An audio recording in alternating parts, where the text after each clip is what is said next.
Sur les hypermarchés, c'est dominer l'économie. Nous y achetons en effet l'essentiel de ce que nous consommons. Regardez quelques exemples de produits très vendus dans les hyper. Les aliments pour bébés par exemple. 68% des aliments pour bébés vendus en France aujourd'hui le sont dans les grandes surfaces. Les pâtes, 62% des pâtes, et c'est le cas pour l'essentiel des produits alimentaires. 57% des lessives vendues dans les hyper. Alors évidemment, c'est le cas des produits de grande consommation, mais aussi tout type de produits, un tiers des téléviseurs, un quart des téléphones portables vendus aujourd'hui dans les hypermarchés. Et demain peut-être de l'assurance, des voitures, qui sait. Chaque famille en France dépense en moyenne 20 000 francs par an dans un hypermarché. Des hypers qui ont fait la fortune de leurs fondateurs. Qui sont-ils ? Comment se partagent-ils les colossales richesses créées par ces nouveaux empires ? Quelles sont les batailles qui ont marqué leur conquête ? Les fortunes des hypermarchés, c'est ce soir dans Capital. 1963, le premier hypermarché du monde s'ouvre près de Paris. Comment quelques pionniers ont-ils réussi envers et contre tout à casser les prix ? La famille Mullier, elle règne sur Auchan et sur des dizaines d'autres enseignes. Comment est-elle devenue l'une des plus grandes fortunes de France ? Les Leclerc, un nom synonyme d'hypermarché, et pourtant les magasins ne leur appartiennent pas. Qui sont les vrais millionnaires du système Leclerc ? Et nous allons commencer cette émission par une saga, car c'en est une, celle de ces hommes qui, il y a quelques années, ont décidé de casser les prix et de vendre au plus bas. Une idée simple, efficace, qui certes a fait aujourd'hui le succès des hypermarchés, mais qui à l'époque était révolutionnaire. Ces hommes, vous les connaissez, ou plutôt vous connaissez leur nom ou leur magasin, car vous y faites souvent vos courses. Ce sont eux qui ont fondé, entre autres, les Leclerc, Auchan, Intermarché ou Carrefour. Alors comment ces aventuriers ont-ils pu bâtir en à peine plus d'une génération des empires aussi puissants ? Comment ont-ils contré la fronde des petits commerçants qui à l'époque se sont violemment opposés à eux ? Pourquoi les pouvoirs publics les ont-ils aidés dans un premier temps avant de les combattre ? C'est un reportage de Mathieu Schwartz, Michel Leclerc et David Georgeon. Oui, les 189 francs 90 14. 189 francs 54,09. 9h, ouverture des portes de l'hypermarché de Portet-sur-Garonne, près de Toulouse. Nous sommes dans une grande surface, c'est même la plus grande de France, la plus grande d'Europe. 25 000 m², au moins 2 fois plus qu'un hypermarché classique. On n'a jamais fait plus grand, ce magasin est très officiellement répertorié dans le livre des records. Chaque rayon fait 5 mètres de plus en longueur que la moyenne. Et les allées sont si larges qu'on peut y circuler en voiture. Ces mini-autos sont conduites par des employés. On peut les héler comme des taxis pour faire transporter ses achats les plus encombrants. Ouais, c'est bon, j'ai récupéré le client là ici. Okay. L'inconvénient du gigantisme, c'est que tout le monde n'a pas des patins à roulettes comme ses employés. Et quand on est à pied, faire ses courses ici, ça peut devenir fatigant. Le directeur est le premier à le reconnaître. Des fois, quand je rentre chez moi, quand j'ai fait 2 tours le matin, j'ai fait 2 ou 3 tours l'après-midi, un tour le soir avant de partir, des fois, j'ai fait du sport, quoi, quand même, c'est bien. Dans cet immense bazar, de nombreux rayons peuvent rivaliser avec des commerces spécialisés. Autant de livres que dans une grosse librairie. 69 modèles de cafetières différentes. 240 références de bière. Et plus de 10 tondeuses à gazon, même en hiver. Et puis bien sûr, il y a les 87 caisses pour régler ses achats, car le magasin fait partie des milliardaires. Ce sont les hypermarchés qui font plus d'1 milliard de chiffre d'affaires par an. Ils sont une centaine comme celui-là en France. C'est le pays d'Europe où il y a le plus d'hypermarchés par habitant. Et le directeur sait bien qu'au-delà de leur taille, ce qui a fait leur succès, ce sont d'abord les prix cassés. Un client, quand il vient chez moi, c'est d'abord parce que je suis moins cher. Ça, c'est mon origine. C'est ma carte d'identité, je veux dire. Hein. Je suis moins cher. C'est une histoire qui a fait du bruit non seulement dans Landerneau, où elle a... Le premier casseur de prix, c'est lui. Le héros, Édouard Leclerc. Landerneau, Finistère 1949, Édouard Leclerc a une idée incongrue. Cet ancien séminariste décide de vendre des articles d'épicerie au prix de gros, soit 20 à 70% moins cher qu'ailleurs. C'est complètement nouveau car on est dans l'après-guerre et le commerce se fait alors avec un nombre impressionnant d'intermédiaires qui prennent chacun leur marge. Le grand rêve de Leclerc est en effet de raccourcir au maximum le circuit actuel de distribution qui lui paraît beaucoup trop compliqué et dont finalement le consommateur fait les frais. Les intermédiaires s'ajoutent aux intermédiaires comme les barreaux d'une échelle à laquelle les prix grimpent allègrement. J'ai pris les produits où il y avait le plus de marge, où il y avait le plus de spéculation. À l'époque, on sortait du marché noir, et les gens ne mangeaient pas à leur faim, nous étions dans le rationnement, et j'ai donc essayé d'acheter de la confiserie, de la biscuiterie, de l'huile, du savon, tout ce qu'ils n'avaient pas. Et très vite, ça a tourné. 40 ans plus tard, Édouard Leclerc a fait fortune. Et il n'a pas oublié que son premier soutien lui est venu d'une fille de commerçant, celle qui deviendra Madame Leclerc et qui développera plus tard toute la filière textile du groupe. Est-ce que tu étais d'accord avec ce que je faisais au départ? Toi? Qui, moi? Oui. Ah, pardon. Ah oui, j'étais même la seule personne, peut-être que je comprenais pas très bien tout, mais j'étais la seule personne qui était soutenue, hein, tu te souviens? Ah oui, ça je me rappelle. Oui. Madame Leclerc, je crois qu'entre Édouard Leclerc et vous, tout a commencé par une histoire de biscuits. Oui, une des premières fois que j'ai rencontré mon mari, c'était pour me proposer des biscuits au prix de gros. C'était ses tout débuts dans l'épicerie et j'ai été donc même pas une de ses premières clientes avant de penser me marier avec lui. Et on s'est mariés en octobre en 50. Et il n'y avait pas encore de magasin. Il y avait toujours la camionnette. Et on vendiez en camionnette au départ? Oui, il allait chercher les clients, des familles, des gendarmes, des familles de gendarmes, etc. Nous avons, au point de vue affaires, des personnalités qui se complètent. Lui a des idées très larges, très grandes, mais il ne s'occupe pas de détails, ça l'agace prodigieusement, de s'occuper de sécurité sociale, etc., de comptabilité, et c'est mon rôle dans l'affaire. On n'avait pas de moyens financiers, on n'avait pas... on mangeait ce qu'on pouvait manger. Par exemple, si on avait fait un faux achat en biscuiterie, les biscuits qu'on avait du mal à vendre, c'était la base de notre nourriture. Vous mangez les biscuits ensuite pendant une semaine? Oui, quelquefois plus longtemps. Le premier magasin n'existe plus. Il était ici, un tout petit local de 50 mètres carrés installé dans un quartier calme. Trop calme, un mauvais emplacement pour un commerce. Mais pour les premiers clients, c'était un avantage. Donc vous étiez complètement isolé? Isolé, oui. Les gens aiment mieux qu'il n'y ait personne. Parce qu'on ne venait pas acheter pauvre, ils auraient préféré acheter riche. À l'époque, venir chez moi, c'était qu'on avait des besoins, on est dans une œuvre. Ah oui, donc d'une certaine façon, on se cachait pour venir chez vous? Oui. Ah bon? Et j'avais peint tous les carreaux pour pas qu'on reconnaisse les gens qui étaient dedans. À ce point-là? Hein? Mais bientôt, tout le monde va l'imiter. Prix choc, rabais. Les autres épiceries sont obligées de s'aligner. Leclerc devient leur mouton noir. D'autant qu'il ouvre d'autres magasins à Brest, à Morlaix, à Rennes. Et chaque fois, c'est une déclaration de guerre. Mais à Paris, les premières années, on ne mesure pas l'importance du phénomène.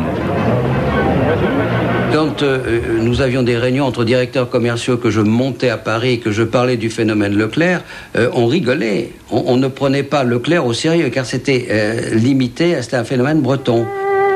Le guide Michelin dit Landerneau, chef-lieu de canton. 10 ans après, en 1959, Leclerc ne fait plus rire. D'autres guides. À l'image de ce reportage que lui consacre le magazine 5 colonnes à la une, le phénomène prend une ampleur nationale. Son insolente réussite suscite beaucoup de questions et de suspicions. Le journaliste Pierre Desgroupes vient enquêter à Landerneau. Landerneau, 10 445 habitants, 40 épiciers, capitale de l'expérience Leclerc. Édouard Leclerc, le public a tellement peu l'habitude de voir un commerçant s'attaquer au problème de la vie chère que pour lui ce commerçant est suspect. On m'a dit ici, à plusieurs reprises, que vous étiez aidé. Je ne sais pas par qui, pouvez-vous me le dire? Je n'ai été aidé par personne, sinon par ma femme. Il y a eu des moments dans ma vie, et surtout dans cette expérience, des moments de dépression, de très grande dépression, car lorsqu'on revoit le passé, je pense à des moments où devant cette résistance des commerçants et de tous ceux qui ne voulaient pas comprendre, j'ai hésité à poursuivre ce que j'avais commencé. Aidé, il ne l'a jamais été directement, mais au sommet de l'État, on fait tout pour favoriser son expansion. Ainsi, Antoine Pinet, l'homme du Francfort, voit d'un très bon œil l'expérience Leclerc. Et pour cause, partout où il passe, l'épicier de Landerneau fait baisser les prix. L'État, enfin les gouvernements qui se sont succédés, avaient tout à fait intérêt à pousser le phénomène Leclerc, parce que par contagion, par osmose, Leclerc avait un côté déflationniste et pesait sur les prix de l'ensemble de la distribution, qui, au moins, dans la mesure du possible, cherchait sinon à s'aligner totalement, à ce que le différentiel entre les prix Leclerc et leurs prix soit moins fort. Donc Leclerc allait dans le sens des intérêts des gouvernements et de tous les ministres des Finances qui se sont succédés. Le 18 novembre 59, cette boutique signe sa consécration. C'est aux portes de Paris, à Issy-les-Moulineaux. En 10 ans, il a ouvert plus de 60 magasins. Il peut s'attaquer au symbole des symboles, ouvrir à Paris.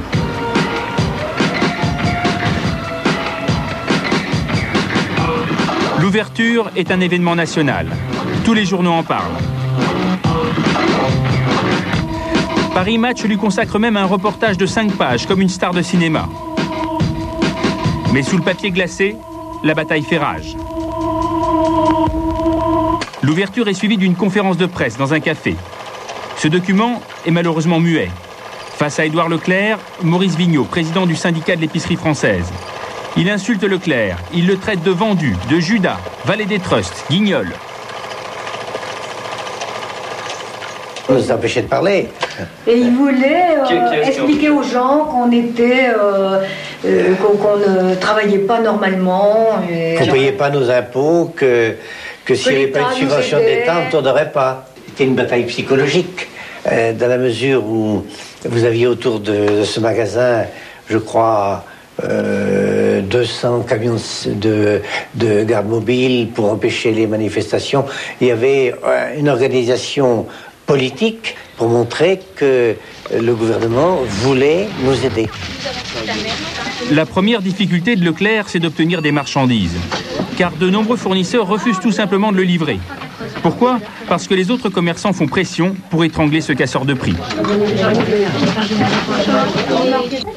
Il y avait énormément de problèmes parce que les commerçants nous disaient si vous lui livrez, on ne vous achètera plus. Et il vous disait simplement, moi je ne vous donne pas de marchandises. Il ne donnait pas, il refusait. Il avait le droit, ça. Il avait le droit. Puis je trouvais que ça devenait trop dur. Et que je ne voulais pas rentrer dans des procédures, payer des avocats, continuer, etc. C'était pas mon genre.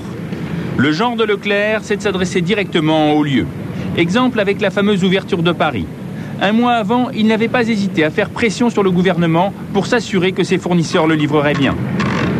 Landerneau, 10 octobre 1959, à M. Michel Debré, président du Conseil. J'ai longuement préparé l'ouverture des magasins de Paris, mais avant de commencer cette guerre économique dans notre capitale, je veux avoir la certitude que mes fournisseurs seront obligés de me livrer aux mêmes conditions qu'aux autres. Je vous précise donc que la date de l'ouverture des magasins de Paris ne dépend plus que de vous et de vos ministres. Et Édouard Leclerc dénonce nommément les entreprises qui ne veulent pas le livrer. Parmi ces industriels, nous retrouvons la fromagerie Belle, la biscuiterie alsacienne de Maison Alfort, qui l'autre jour encore, au cours d'une conversation de près de 3 heures, m'affirmait que l'État ne ferait pas la loi chez elle. Et il veut obtenir gain de cause. Quelques mois plus tard, le secrétaire d'État chargé du commerce, Joseph Fontanet, publie une circulaire qui fera date. Elle interdit le refus de vente. Désormais, les fournisseurs n'ont plus le droit d'imposer leur prix. Autrement dit, Leclerc peut faire ce qu'il veut, la conquête peut commencer. Et il n'est plus seul. Il a été rejoint par des hommes de toute origine. Ainsi, Jean-Pierre Leroc, ancien mécanicien, l'homme de l'ouverture à Paris. Plus tard, il se séparera de Leclerc pour fonder Intermarché. Personnellement, je suis arrivé dans la distribution pour la raison... Mais le plus surprenant, c'est sans doute André Jo. Cet homme qui ouvrira 3 centres Leclerc travaille alors dans l'imprimerie. Il est syndicaliste CGT et il rejoint Leclerc par conviction. Un collègue qui était de mon âge travaillait à la mairie de Nantes, qui l'a acheté à la coopérative d'Amérique, il a payé 14 000 de moins. On se battait pour augmenter les salaires. On avait une augmentation de salaire, mais la vie augmentait d'autant. Donc, on tournait en rond, on disait c'est chiens qui se mordaient la queue. Alors qu'il y avait une solution, et c'est là que j'ai entendu parler d'Édouard Leclerc, il y avait une solution qui était d'augmenter le pouvoir d'achat sans augmenter les salaires, à savoir réduire les marges commerciales. Je suis prêt à vous donner la méthode. Vous êtes entré dans la distribution presque comme un acte syndical. Oui. C'est-à-dire que le but, je suis entré dans la distribution pour augmenter le pouvoir d'achat. Et Leclerc s'est entouré de gens qui au départ n'étaient pas commerçants, mais qui avaient une espèce de foi, qui croyaient à la mystique Leclerc, c'est cette mission de vendre moins cher. Le côté un peu socialiste, socialisant de la distribution. Vous êtes un vieux client, vous. Et Leclerc fait des émules. Voici Gérard Mullier, le PDG d'Auchan. Aujourd'hui, il a plus de 200 hypermarchés. Et c'est Édouard Leclerc qui lui a donné son premier coup de pouce. 23 ans que vous venez faire vos courses ici, l'année prochaine. Moi, je ne connaissais pas ce métier. Édouard Leclerc avait démarré, on parlait de lui déjà, il avait démarré dans un vieux hangar, disait-on, en vendant de l'épicerie sur des palettes. Donc, je lui ai téléphoné, je lui ai demandé s'il voulait bien me recevoir, il a accepté, j'étais le voir. Et puis, nous avons parlé pendant 1 heure ou 2, et puis il m'a encouragé. Il m'a dit, Mullier, avec tes yeux bleus, tu vas réussir. Bah, vous savez, quand on a 29 ans et qu'on a une trouille terrible de monter la boutique, c'est encourageant. Il m'a dit tout simplement, je suis un peu le raté de la famille, je voudrais faire quelque chose. Bon, je lui ai dit, ben voilà ce que vous pouvez faire. Et je suis sûr que vous ne raterez pas ça. Et comme c'était un homme sympa, il m'a dit, te fais pas rouler par les fournisseurs, tiens. Voilà ma pile de factures, tu les recopies, et comme ça tu sauras quel prix tu peux acheter. C'était sympa.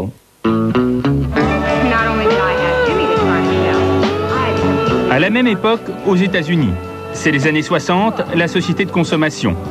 L'Amérique a adopté le libre-service et le supermarché est déjà entré dans les mœurs. On est bien loin des épiceries de Landerneau et d'Édouard Leclerc. C'est pourtant bien ici, de l'autre côté de l'Atlantique, qu'un homme va jouer un rôle déterminant pour le commerce français. Un rôle aussi important que celui d'Édouard Leclerc. Il travaille à Dayton, chez le premier fabricant mondial de caisses enregistreuses, la NCR. Cette société propose des séminaires aux commerçants du monde entier pour les convertir au libre-service. L'homme chargé de ces conférences s'appelle Bernardo Trujillo, américain d'origine colombienne, complètement inconnu du grand public. C'est pourtant un visionnaire dont vont s'inspirer tous les géants de la distribution. Que raconte Trujillo? Que le commerce est en pleine révolution, que les centres-villes sont à l'agonie, qu'il faut réagir ou mourir. Et il explique avec tant de force, tant de charisme, qu'en quelques années, toute la distribution française en fait son gourou. La liste des Français venus l'écouter est stupéfiante. Les fondateurs de Carrefour, Auchan, Castorama, Darty, la Fnac, Intermarché, les directions des grands magasins, des représentants des ministères, tous ceux qui comptent dans le commerce font le voyage de Dayton. Et tous ont gardé en mémoire son exceptionnel magnétisme. Parmi ses disciples, l'un de ceux qui a le mieux réussi est son ancien assistant, Paul Dubrul. Il a créé un empire dans l'hôtellerie, Sofitel, Novotel, Ibis, Mercure, Formule 1, c'est lui. Il faut prendre une loupe, je crois que je suis là, quelque part, là, voilà, quelque part. Et voilà une de ses photos quand il est en action. Il avait une baguette toujours, il tapait... Et parfois, il venait vers le public et on avait l'impression qu'il allait nous frapper.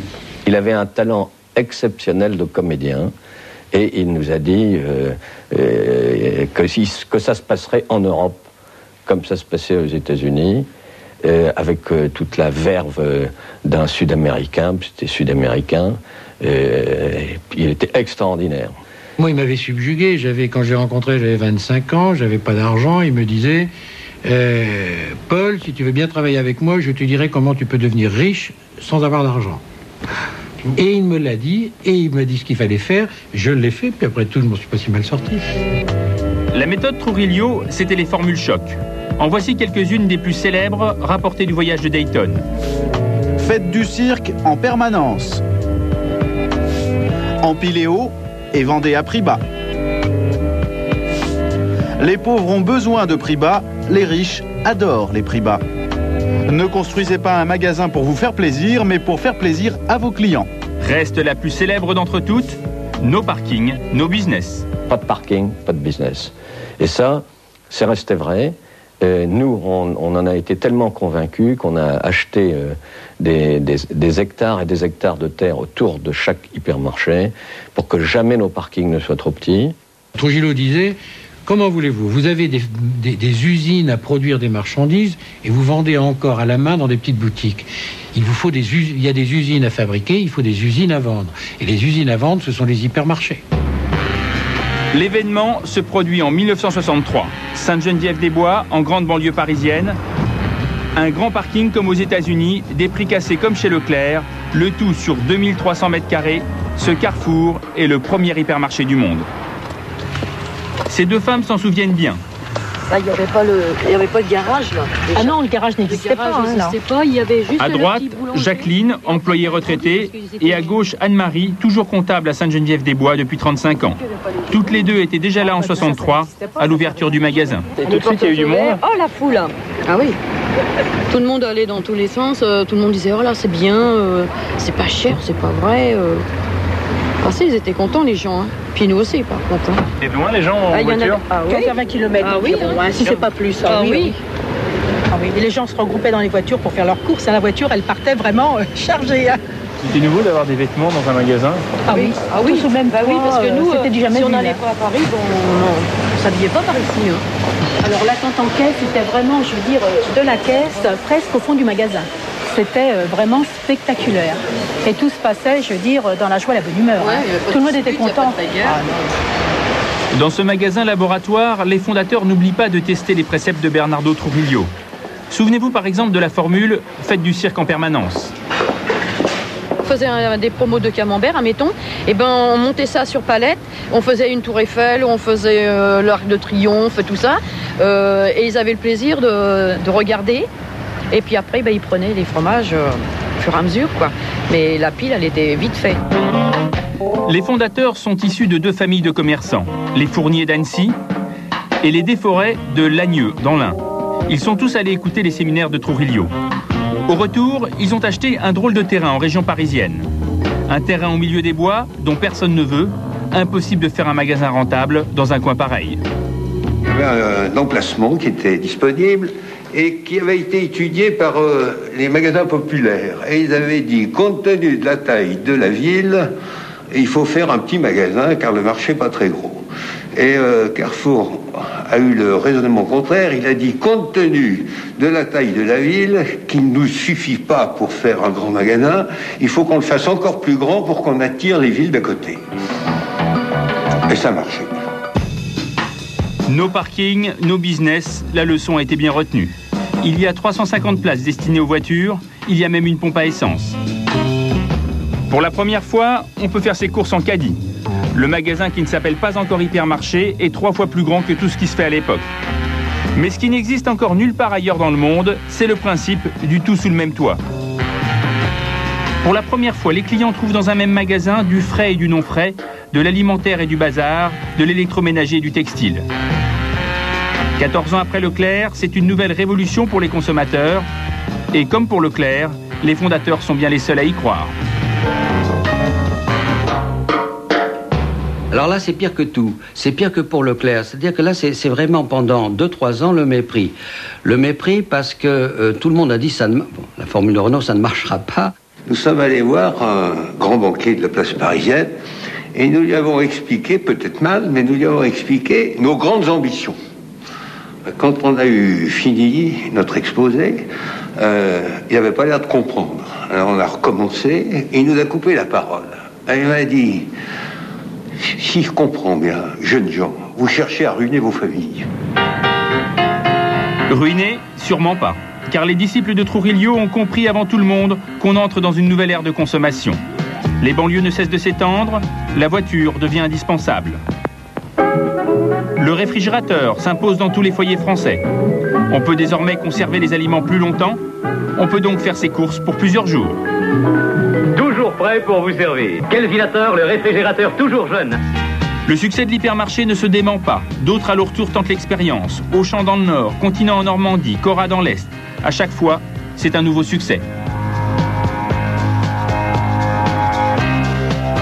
Après cette période d'expectative, il y a eu l'embrasement, l'envolée du phénomène. Tout le monde voulait faire des hyper. L'expansion des grandes surfaces ne se fait pas sans casse. Manifestations violentes, les petits commerçants descendent dans la rue. L'hypermarché est un redoutable concurrent. En 10 ans, 35 000 petits commerçants ferment boutique. Colère, amertume et fatalisme, c'est la grande déprime. On a diminué notre vente de 4/5. Mais vous allez quand même pas vous laisser abattre par une grande surface. Oui, bien entendu, mais enfin l'argent est là aussi. Et vous n'avez pas pensé à vendre votre commerce? Aussi, monsieur, aussi. Et alors? Et on a été trouver des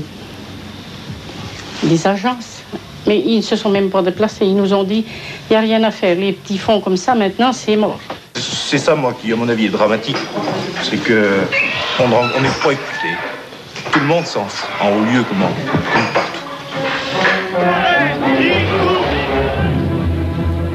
À leur tête, Gérard Nicou, président du virulent syndicat Sidunati.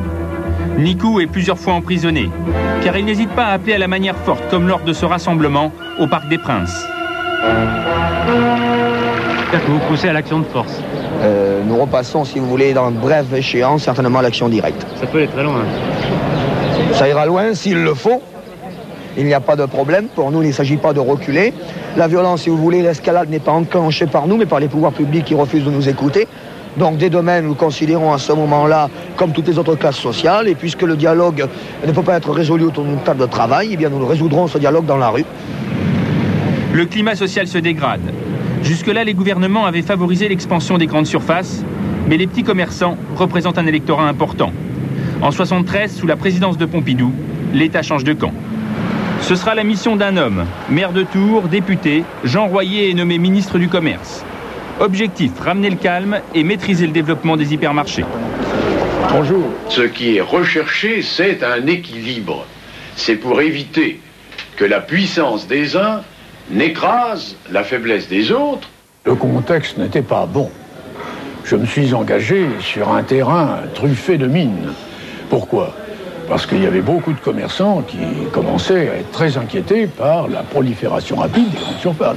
Mais jamais notre loi n'a été une loi cadenas. Elle n'empêche pas du tout les grandes surfaces de s'implanter. Tout est dans la mesure. Le projet de loi du nouveau ministre sera adopté en 2 mois, un temps record. C'est qu'il y a urgence.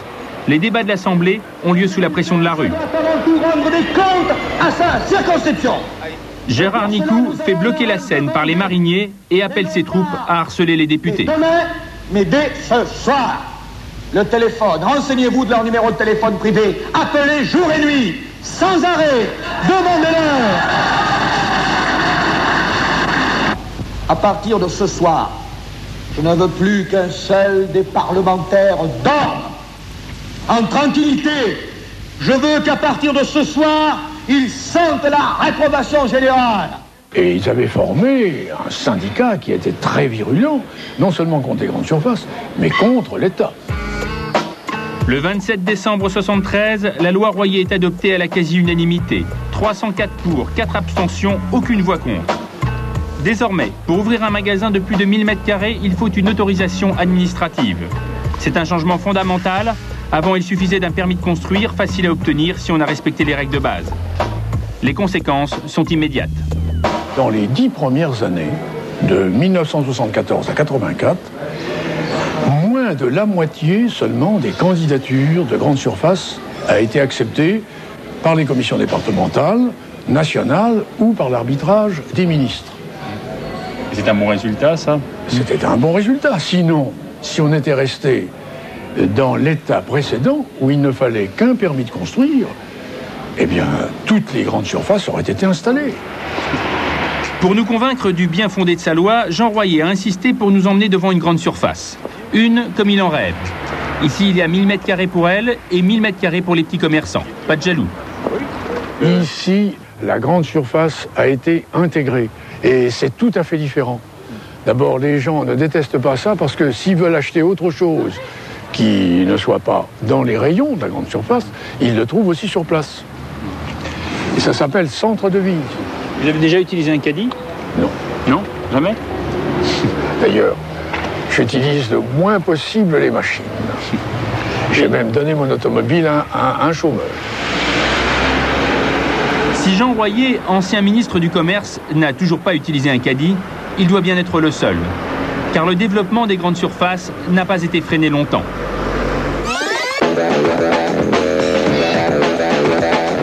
Ainsi, il y a aujourd'hui 3 fois plus d'hypermarchés qu'en 1973. La loi n'a pas été très efficace. Et pire, elle va se révéler un instrument de corruption. Depuis quelques années, les hypermarchés alimentent régulièrement les chroniques judiciaires des journaux. Une affaire parmi tant d'autres. Il y a quelques mois à Montauban, le patron d'un centre Leclerc s'est retrouvé dans un prétoire.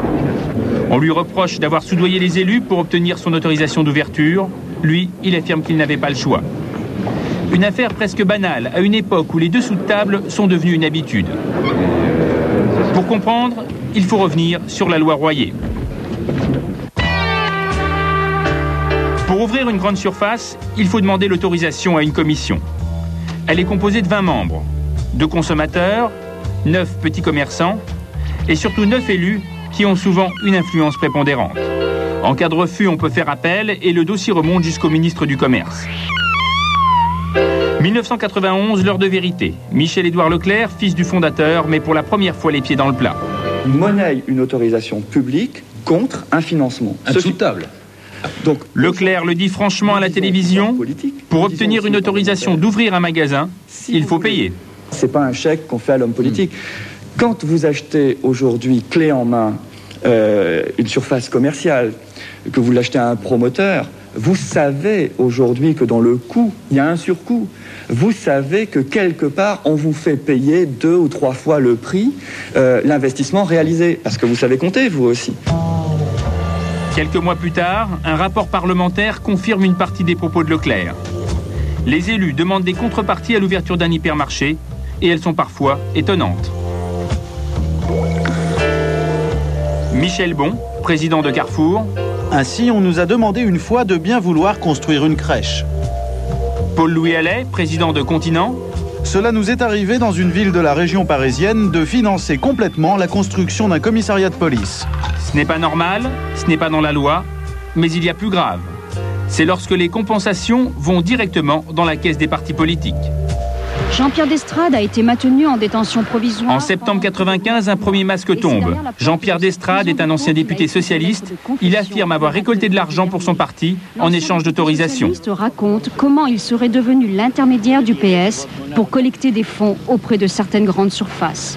D'après Destrades, le système était organisé par la trésorerie du PS.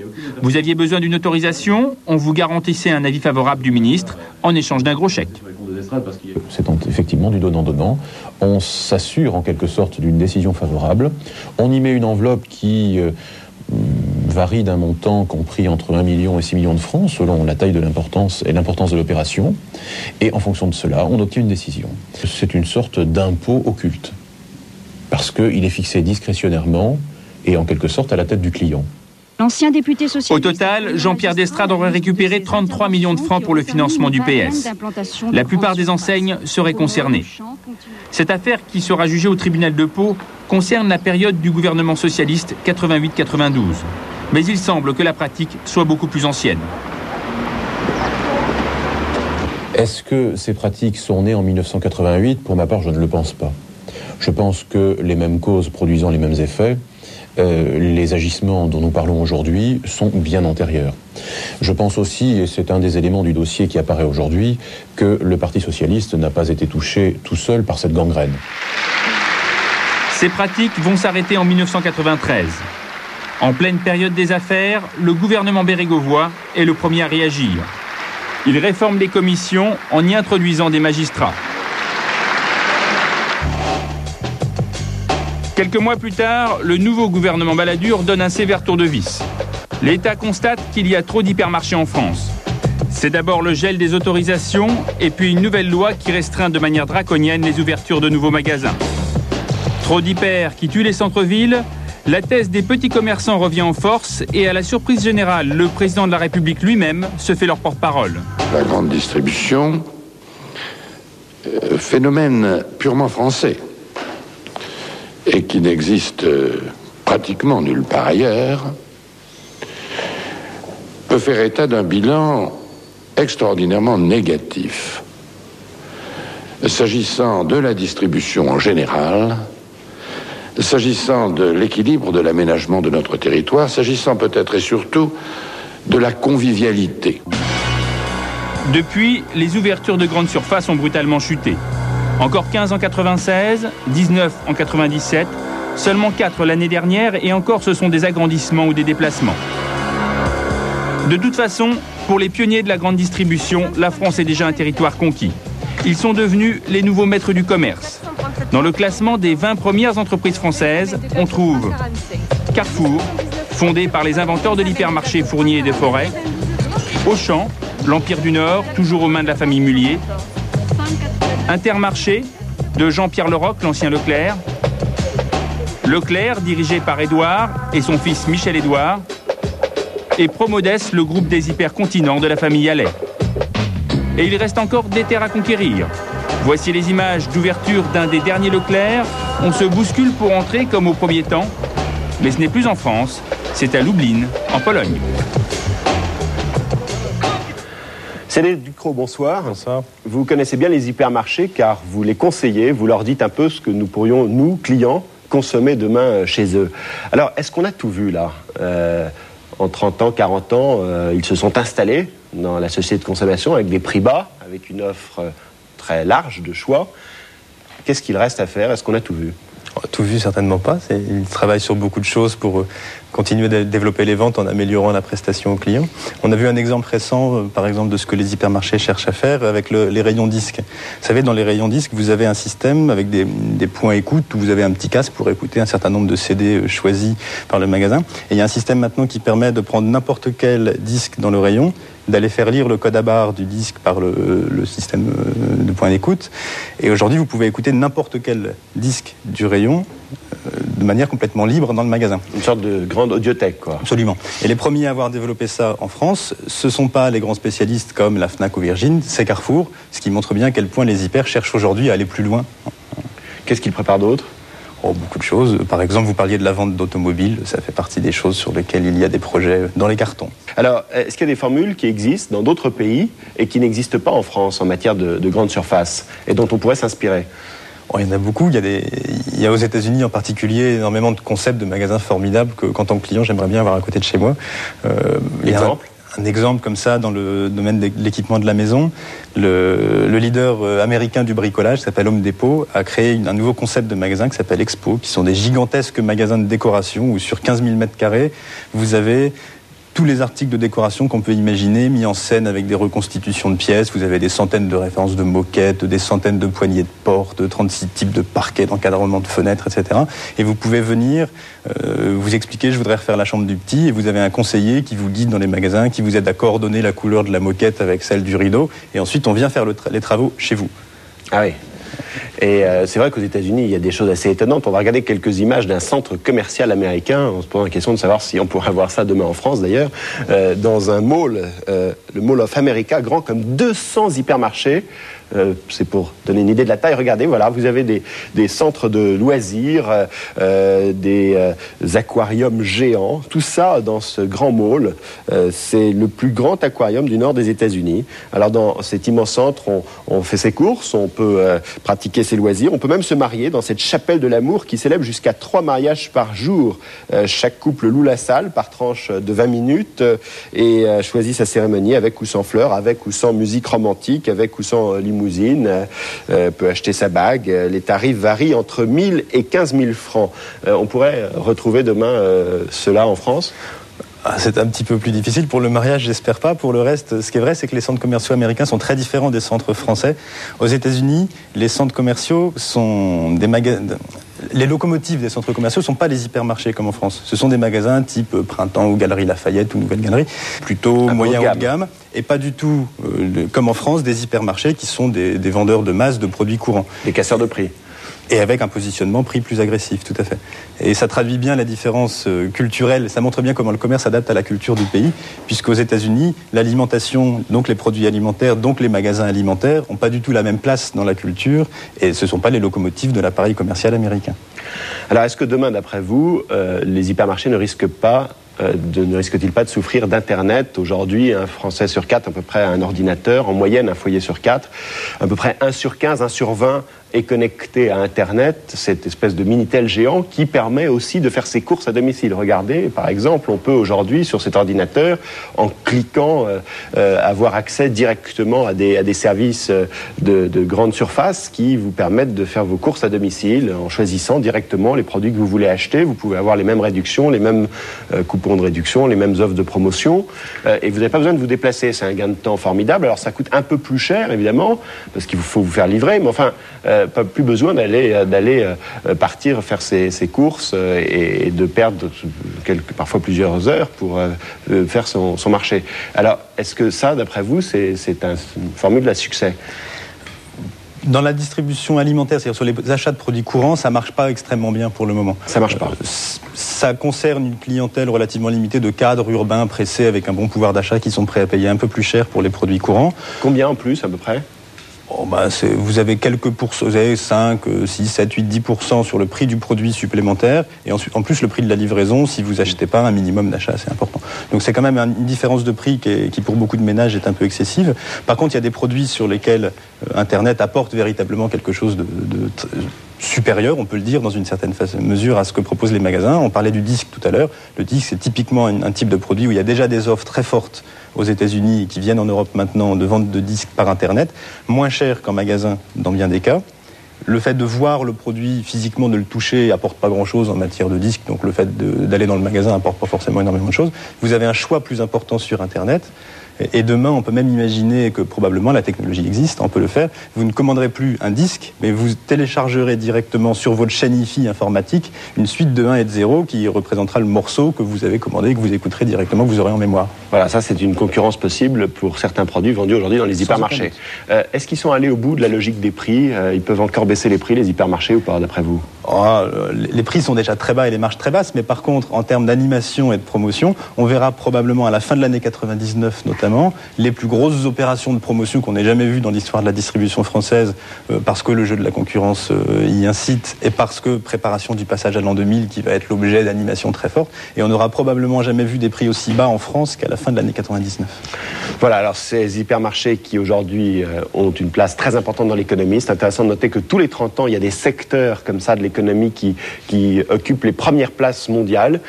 Et dans les années 20, c'était la sidérurgie. Dans les années 50 est venu le règne de l'automobile. Les entreprises de grande distribution pointaient alors à la 100e place mondiale. Dans les années 80, le pétrole était numéro 1. Les entreprises de la grande distribution pointaient à la 10e place. Aujourd'hui, elles sont, d'après les experts, entre les 5e et 10e places mondiales. Et certains prédisent qu'elles seront au premier rang mondial dans 10 ans, en 2010, après sans doute le règne de l'informatique et de toutes les entreprises liées au multimédia et à l'informatique. La suite de cette émission dans un instant, vous découvrirez qui possède les magasins Auchan, qui possède les centres Leclerc, et vous découvrirez notamment l'une des familles les plus discrètes de France. À tout de suite. La famille Mullier, l'une des plus riches de France, héritiers, employés, qui en profitent vraiment. Surprise, les Leclerc ne possèdent pas leurs hyper. Qui sont alors les vrais millionnaires du système Leclerc ? Une partie de cette émission, nous allons voir maintenant comment certaines familles fondatrices de ces grandes surfaces comptent désormais parmi les familles les plus riches de ce pays. En tête des 10 familles les plus riches de France, on remarque qu'il y a en effet 4 des familles fondatrices d'hypermarchés. Les Mullier, pour Auchan, arrivent en tête avec un patrimoine professionnel estimé à 28 milliards de francs, suivi de près par la famille Desforêts, l'une des 2 familles qui ont fondé Carrefour, pour une fortune estimée à 25 milliards de francs. Au 3e rang, 24 milliards, figure la famille Allais du groupe Promodès, propriétaire des Continents et Champions. Enfin, les Fournier, l'autre famille fondatrice de Carrefour, ferme le bal avec 12 milliards de francs. À noter, et vous verrez pourquoi un peu plus tard dans cette émission, que les Leclerc ne figurent pas dans ce palmarès des très grandes fortunes. En tête donc Auchan, une enseigne très connue, mais il reste un mystère soigneusement entretenu. C'est cette famille Mullier, propriétaire d'Auchan, à la tête d'un empire insoupçonné et qui cultive le secret avec soin. Alors comment ce clan du Nord a-t-il bâti un groupe aussi puissant ? Pourquoi, chez Auchan, certaines caissières sont-elles devenues millionnaires ? C'est un reportage de Mathieu Schwartz, Tony Casabianca et Reynald Lelouch. Le centre commercial d'Anglo, dans la périphérie de Lille. Au centre, l'hypermarché Auchan. Fondateur, Gérard Mullier. En face, les vêtements qui habillent. Ça, c'est une idée de Patrick Mullier, le frère de Gérard. À côté, les tapis Saint-Maclou. Cette fois, c'est Gonzague Mullier, le cousin de Gérard. Un peu plus loin, les jouets Pickwick. Encore un Mullier. Stéphane, un autre cousin. Et puis il y a aussi Décathlon, du cousin Michel. Pizza Pie, du cousin Thierry. Noroto, du mari de la cousine Janine. Et Boulanger, dirigé par le cousin Frédéric. La famille Mullier, c'est encore Kiloutou, Leroy Merlin et les trois Suisses. Une famille très riche, classée inlassablement par les magazines spécialisés dans les toutes premières fortunes de France. 28 milliards de francs au dernier pointage, pointage officieux car chez les Mullier, on n'aime pas afficher sa fortune.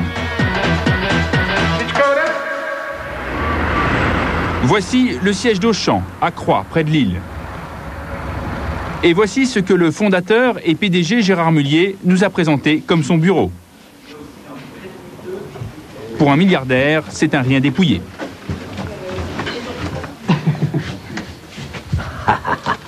Je ne trouve pas que le bureau soit particulièrement dépouillé. Il est fonctionnel, hein, avec des armoires dans lesquelles on peut mettre son fouillis, hein, et des tables qui permettent de travailler tout seul ou de travailler avec des collaborateurs autour. Donc c'est fonctionnel.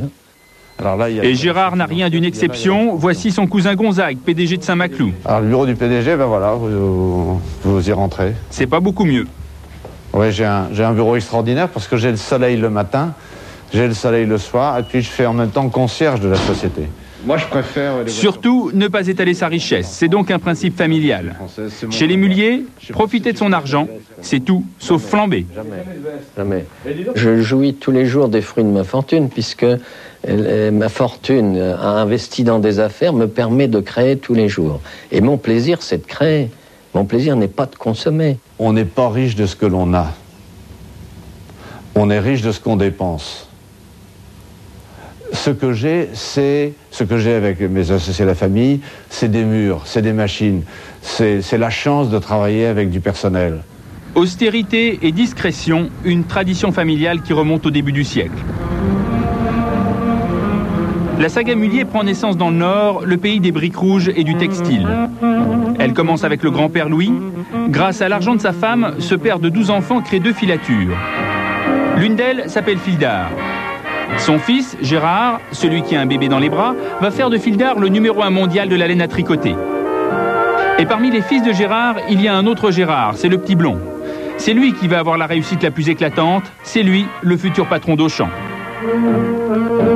Pourtant, ses débuts n'ont rien d'éblouissant. Le petit Gérard est un parfait cancre, toujours dernier, il n'aura jamais son bac, pas même son BEPC. Mais chez les Mullier, on n'a pas le droit de s'asseoir tranquillement dans le fauteuil de papa. Gérard commence donc à travailler chez Fildar comme simple contremaître. Et puis il devient directeur de fabrication et enfin directeur des ventes. Au passage, il perd 2 doigts dans une machine à tricoter. En 1961, il a 29 ans. Il commence à s'ennuyer, il voudrait créer son entreprise. Mais pas une filature. Lui, ce qui l'intéresse, c'est d'ouvrir un commerce. C'est l'époque où on commence à parler de supermarché et de libre-service. Justement, il a repéré un quartier en périphérie de Roubaix où il y a beaucoup de HLM, beaucoup d'usines, mais quasiment aucun commerce. Le quartier s'appelle les Hauts-Champs. Grâce à l'argent de la famille, il ouvre son premier supermarché. Déception, les clients ne viennent pas. Mon père m'a dit, écoute, faudra bien qu'il se passe quelque chose de positif et que tu gagnes de l'argent. Parce que vous en perdiez ? Parce qu'on perdait de l'argent à l'époque. Ou alors ça veut dire que soit le métier est pas bon et il faut l'arrêter, et soit c'est toi qui est pas bon, et alors à ce moment-là, il faut arrêter l'affaire aussi. Son père lui donne encore 3 ans. Alors Gérard va chercher conseil auprès de ceux qui ont réussi. Il se rend à Landerneau, où il rencontre Édouard Leclerc. L'épicier lui apprend à négocier avec ses fournisseurs. Et puis il se rend à Sainte-Geneviève-des-Bois pour visiter le premier hypermarché Carrefour. C'est là qu'il va avoir le déclic. Marcel Fournier, l'un des fondateurs, lui explique qu'il faut casser les prix sur des produits de marque que tout le monde connaît. De retour à Roubaix, Gérard Mullier essaye avec du whisky. Après, sur une bouteille de whisky, une marge d'1 franc comme sur une bouteille d'eau, et on a vendu le whisky avec la marge d'1 franc au lieu de le vendre avec une marge de 20 francs. Et du coup, il y a un homme qui est venu acheter, puis un autre homme, et le soir à 6 heures, entre 6 et 7 heures du soir, on voyait les hommes qui débarquaient dans le magasin et puis qui achetaient leur bouteille de whisky puis qui partaient. Et les hommes, ils étaient vachement fiers, ils recevaient leurs amis, ils disaient combien tu crois que j'ai payé cette bouteille de whisky. Donc les gens disaient tel prix, non tu n'y es pas, etc. Puis après ils annonçaient le truc en disant t'as vu, moi je sais où on achète bien. Et puis donc les copains après ils venaient acheter le même whisky, puis ils disaient à leurs femmes en rentrant, tu sais il y a un petit magasin perdu dans les Auchan là-bas, très intéressant, les articles sont beaucoup moins chers qu'ailleurs. Cette fois-ci, la machine est en route. L'expérience du whisky est un coup de maître qu'il renouvelle peu à peu avec tous les produits. En 1967, 6 ans après son premier magasin de Roubaix, il ouvre ici, en banlieue de Tourcoing, son premier hypermarché. Le premier d'une longue série. Sur celui-ci, je suis venu pendant 3 ans tous les jours. Alors je le connaissais par cœur. Maintenant, il y a fait des jeunes, comme vous le savez. Aujourd'hui, il y a 120 magasins en France et 80 à l'étranger. Donc il y a 200 hypermarchés. 207. Mais c'est celui-là qui a servi de modèle. 207. 207. Ah bon, ça change tous les jours, 207. Vous voyez nos clients belges. Nos clients belges. On va demander à cette dame. Vous venez ici depuis combien d'années? Depuis le début. Depuis 67? J'ai 58 ans et je venais déjà quand j'avais 15 ans. Tout début. Ah madame, je vous reconnais, j'étais le directeur de ce magasin. Je vous reconnais. Non, c'est peut-être le patron ou quelque chose comme ça. Non. Moi, je suis le patron d'Auchan, oui madame. C'est moi qui ai ouvert ce magasin. Merci de votre visite. Il y a quand même des produits en Belgique qui sont très bien aussi. Oui, absolument. Voilà, allez, bonne journée. La grande innovation de Gérard Mullier, c'est la zone commerciale. L'idée est simple, plus il y a de magasins autour d'un parking, plus cela fait venir de clients. Alors à chaque fois qu'il implante un nouvel hypermarché, il achète des hectares supplémentaires. Ensuite, il vend les terrains à des sociétés amies. Et ces zones commerciales vont bientôt ressembler à des réunions de famille, car ses cousins, eux aussi, ont créé leur chaîne de magasins. Il faut dire que chez les Mullier, c'est plus facile qu'ailleurs. Ce n'est pas une famille tout à fait comme les autres. Retour sur la photo du grand-père. Traumatisés par les disputes d'héritage des grandes familles du Nord, ses enfants ont fait un pacte dans les années 50. Ils s'engagent à rester ensemble dans une association financière. Désormais, la famille Mullier sera gérée par un règlement interne. La famille est gérée par une charte. Ça ressemble à quoi? C'est un livre? C'est 2 pages d'engagement? Aujourd'hui, ça doit être un bouquin d'une 50aine de pages. Oui. D'abord, on se met ensemble pour créer et développer ensemble des entreprises, parce que c'est plus facile de le faire ensemble et c'est plus efficace de le faire ensemble que séparément. Au total, 350 cousins sont regroupés dans cette association. Et ils sont propriétaires ensemble des entreprises de la famille, chacun a quelques actions. Par exemple, Gérard Mullier ne possède personnellement que 5% des actions d'Auchan. Ces actions familiales, on peut en acheter ou en vendre, car les Mullier ont aussi organisé une sorte de bourse, juste pour eux. Ça se passe une fois par an, à la Maison des Professions de Marc-en-Barœul. C'est aussi à cette occasion que les jeunes Mullier devenus adultes peuvent rejoindre le clan. Quand les enfants arrivent à l'âge nubile, pour employer un terme, si les parents le veulent et s'ils sont acceptés par ce qu'on appelle chez nous le comité de gérance, les enfants des parents peuvent devenir actionnaires. Exemple, Stéphane Mullier. À 29 ans, il a monté Pickwick, une grande surface du jouet. Et s'il y est arrivé, c'est grâce au système familial. Avant d'ouvrir son premier magasin, il était directeur commercial chez un importateur de jouets. Pour se lancer, il lui fallait 1 100 000 francs. Il a vendu ses actions à la bourse familiale. Ensuite, il a demandé à ses cousins de lui prêter le complément. C'est vrai, j'avais un peu de capitaux, donc j'ai mis la moitié des sous J'ai réuni la moitié des sous et mes cousins m'ont apporté l'autre moitié.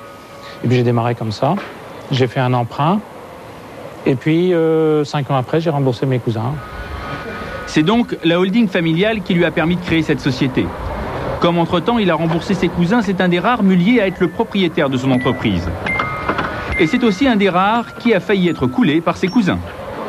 Car une fois les entreprises mises sur les rails, on ne se fait pas de cadeaux. En 1992, sur le centre commercial d'Anglo, il découvre une mauvaise blague. Et alors on vous a mis Toys R Us en face? Oui, on m'a fait un petit cadeau. C'est pas très gentil. C'est pas très gentil. Bon. C'est même pas gentil du tout. Toys R Us, c'est le géant américain du jouet. À l'époque, il vient de débarquer en France. Au lieu de protéger son cousin, Gérard Mullier lui vend un terrain à 200 mètres de Pickwick. Dans mon entreprise, on n'a pas tellement apprécié de voir arriver un concurrent et on ne s'est pas gêné pour le dire. Mais on n'a rien pu faire pour l'empêcher. Vous l'avez dit à vos cousins? C'était un peu responsable quand même. Oui, je l'ai dit quand j'ai eu l'occasion de rencontrer les gens d'Auchan, je leur ai dit que... Et qu'est-ce qu'ils vous ont répondu? Ils m'ont répondu que pour eux, c'était important d'avoir un centre commercial dynamique avec une enseigne nouvelle qui était réclamée par les consommateurs. Si une entreprise est toute seule dans son coin, elle ne se rend pas compte si elle est bonne ou si elle est mauvaise. Mais si en face d'elle, à 100 mètres, à 200 mètres, il y a une autre entreprise qui fait le même métier qu'elle, chacun est obligé de s'améliorer tous les jours. Chacun copie l'autre, chacun s'améliore tous les jours, et donc l'offre vis-à-vis du consommateur va en s'améliorant constamment. Alors que quand le concurrent il se trouve à 10 km, vous ne le ressentez pas. Il existe quand même, mais vous ne le ressentez pas. Et donc vous ne progressez pas de la même manière. On va aller voir l'autre entrée. Gérard Mullier ne fait pas de sentiments et il n'hésite pas à venir lui-même mettre régulièrement la pression sur ses directeurs. Ouais, c'est pas bien ça, hein, ça va pas ça. Faire la queue comme ça, c'est pas bien du tout ça. Pourquoi est-ce qu'on fait la queue comme ça? Là, ce qui ne lui plaît pas au grand désespoir du directeur, c'est la file d'attente au Flunch, un restaurant du groupe Auchan.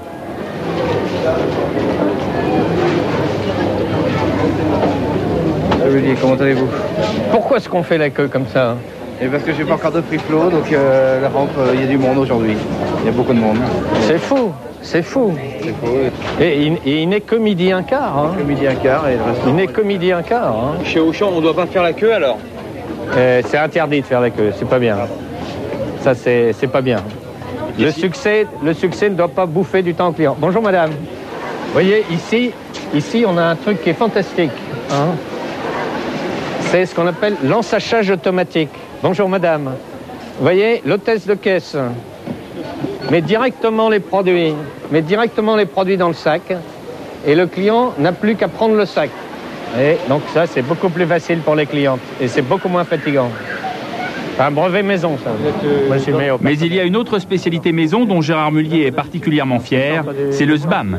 S-B-A-M. Vous pouvez nous dire un mot de votre fameux SBAM, puisqu'on est là?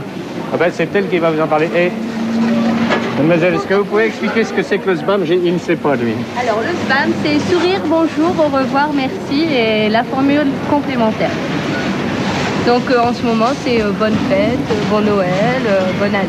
Voilà. Le SBAM, c'est une règle parmi des dizaines d'autres qu'on apprend à Auchan. Gérard Mullier impose à ses salariés un lourd programme de formation à travers 150 cassettes vidéo. Ça commence par le b.a.-ba du savoir-vivre. Notre corps. Si vous étiez client, auriez-vous envie de vous adresser à l'un de ces deux employés? Et pourquoi?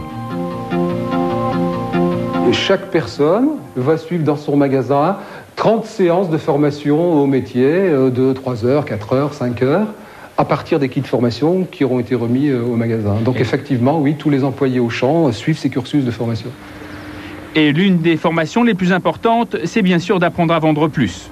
Pour ça, il y a des techniques qu'on enseigne à Lille, au siège social. Pour moi, c'est le produit qu'il vous faut. Puis je pense honnêtement, au niveau longévité, je pense que comme Nous ne sommes pas dans un vrai magasin, c'est un laboratoire. L'homme en blanc est un vendeur Auchan, en face de lui d'autres vendeurs qui jouent le rôle des clients. C'est vrai qu'au niveau fiabilité... Le vendeur a déjà réussi la première partie de l'exercice, leur vendre une télé plus chère que ce qu'ils avaient prévu d'acheter. Par contre, au niveau garantie, c'est 2 ans des deux côtés, mais vous avez... Il essaye maintenant de leur placer la garantie Auchan, une garantie de 5 ans, mais les faux clients sont plus vrais que nature et ils ne se laissent pas faire. Au niveau de la pièce, la main-d'œuvre, le déplacement, et tout ce qui est également vol, incendie, dégâts des eaux. Oui, non, mais ça, on a déjà avec... Oui, on a déjà une assurance. Je sais qu'il y a une assurance. Voilà, tout à fait. Enfin, nous, et puis il y a aussi, vous êtes déjà assuré, oui, au niveau des dégâts extérieurs. En sachant qu'une assurance... De l'autre côté de la cloison, on suit la vente avec intérêt. Elle est filmée par 4 caméras. Le formateur et d'autres vendeurs en stage analysent la scène. Sur un seul haut-parleur. C'est l'heure de la correction, la scène va être décortiquée. Le vendeur a-t-il été bon? Donc ton objectif au départ de monter en gamme, donc quel sentiment tu as par rapport à cet objectif? J'y suis arrivé. Bon. Bien. J'ai pas placé la garantie 5 ans, mais sa maman va m'appeler cette semaine. Le vendeur était à l'aise, mais il n'a pas toujours trouvé la bonne formule pour convaincre les clients. Voilà. Ça, et chaque petit mot peut avoir son importance. La mutuelle. Voilà. Alors, vous avez 2 ans garantie. Comment on peut formuler? Très bien. Et après, qu'est-ce qu'il dit là? Oui, mais le petit mot qu'il a employé. Mais c'est... Ouais. Donc qu'est-ce qu'on doit dire là? Et en plus. En plus. Ah, sortez ce langage là, c'est. Et en plus. Et avec la gestuelle, et avec la voix, et en plus, messieurs dames. Hein, et on rajoute. On n'est pas beaucoup. Mais ce centre de formation, c'est aussi une machine à intégrer. Chez Auchan, tout le monde se tutoie, tout le monde porte la même cravate.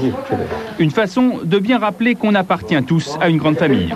Effectivement, c'est un signe de reconnaissance, je dirais, et qui fait partie, je dirais, de la politique, je dirais, de la société, car c'est un signe de reconnaissance. En ce qui me concerne, je suis bien dans mon entreprise. J'y vis bien, j'y suis aussi bien ici que chez moi. Quoi. Vous y êtes depuis longtemps? Oui, depuis 15 ans. Bonjour. C'est clair, il y a un esprit maison. Impossible d'y échapper, on y est confronté dès l'entretien d'embauche. Voici par exemple un exercice où des cadres apprennent à recruter. Monsieur Denis, bonjour. Celui qui est de face joue le rôle du recruteur. Et écoutez bien comment il se présente aux candidats. Donc je serai relativement bref sur la présentation de l'entreprise. Je vais néanmoins commencer par me présenter. Je m'appelle Pascal Legrand, j'ai 35 ans. Je suis chef de caisse et en l'occurrence, je suis célibataire. Mais je vis... faussement célibataire puisque je vis maritalement, on va dire. Et oui, chez Auchan, on donne d'emblée sa situation familiale. De vous présenter. Je crois que dans le souci de transparence que l'entreprise a, c'est des choses qu'on va demander aux candidats. On va demander sa situation de famille, on va demander son âge, on va demander s'il est marié, s'il est célibataire, s'il vit maritalement. Je crois que la moindre des choses, dans un souci d'exemplarité, c'est de nous dire notre état civil, notre fonction, mais également notre situation de famille. On considère que l'individu, c'est un tout. C'est pas simplement quelqu'un à qui on va simplement demander de couper ceci ou de faire cela. Et c'est peut-être et probablement une originalité de notre système de formation. Le problème, c'est pour ceux qui ne partagent pas ces valeurs. Au siège de la CGT à Montreuil, Jean-Pierre Soronto est chargé du dossier Auchan. Il recueille toutes les observations des militants. Et pour ses délégués syndicaux, c'est pas tous les jours facile. Je peux vous dire qu'effectivement, c'est très difficile pour nos camarades délégués CGT de militer dans une entreprise où il n'est pas donné la possibilité d'avoir une critique objective, voire même une critique et de penser autrement et de proposer d'autres solutions que celle qui est divulguée tous les jours. Soit par forme d'entretien individuel, soit par tract, soit par vidéo, soit par pression collective en fait. Je pense qu'on partage les valeurs d'Auchan, on y reste, ou alors on n'y reste pas, on n'y reste pas longtemps en tout cas. La devise chez Auchan, tu partages mon idée, sinon c'est pas la peine que tu restes dans la maison, quoi. Tu te tires. Ceux qui restent sont en tout cas redoutablement efficaces. Les rayons d'Auchan sont les plus rentables de la distribution. 7 heures, Nathalie, 3 ans d'Auchan, commence sa journée de chef de rayon. Elle travaille à Vélizy, en région parisienne, l'hypermarché de France qui fait le plus gros chiffre d'affaires, plus de 2 milliards de francs.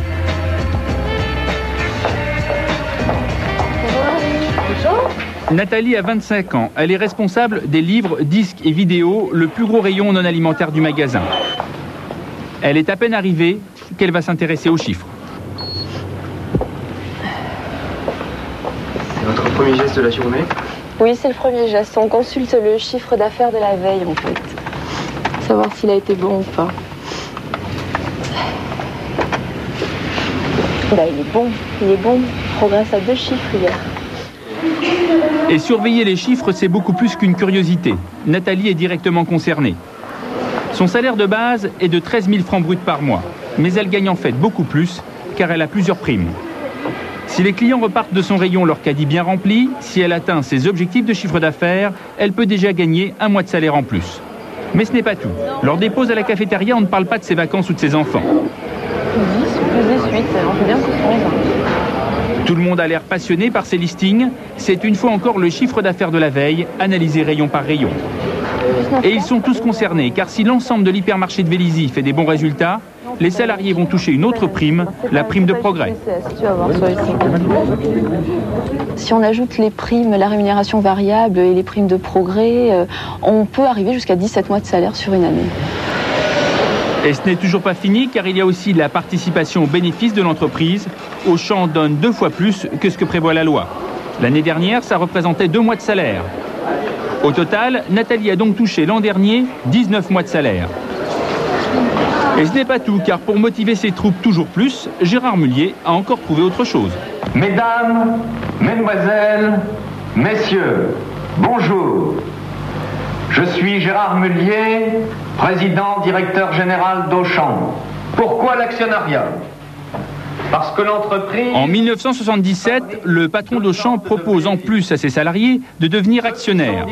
C'est comme pour les primes, l'objectif est toujours le même, les rendre plus dépendants de l'entreprise et donc plus motivés par sa réussite. Légale, dans le climat de concurrence intense qui va s'installer en France, le succès ira aux entreprises plus performantes et donc aux entreprises où le personnel est le plus uni, le plus motivé et donc le plus efficace. Une fois par an, les représentants des salariés sont réunis en assemblée générale. C'est là qu'entre 2 animations, on dévoile la nouvelle valeur de l'action Auchan. 8. Car la quasi-totalité du personnel est devenue actionnaire. Sur ces archives maison, c'est l'assemblée de 94. Cette année-là, l'action a augmenté de presque 16%.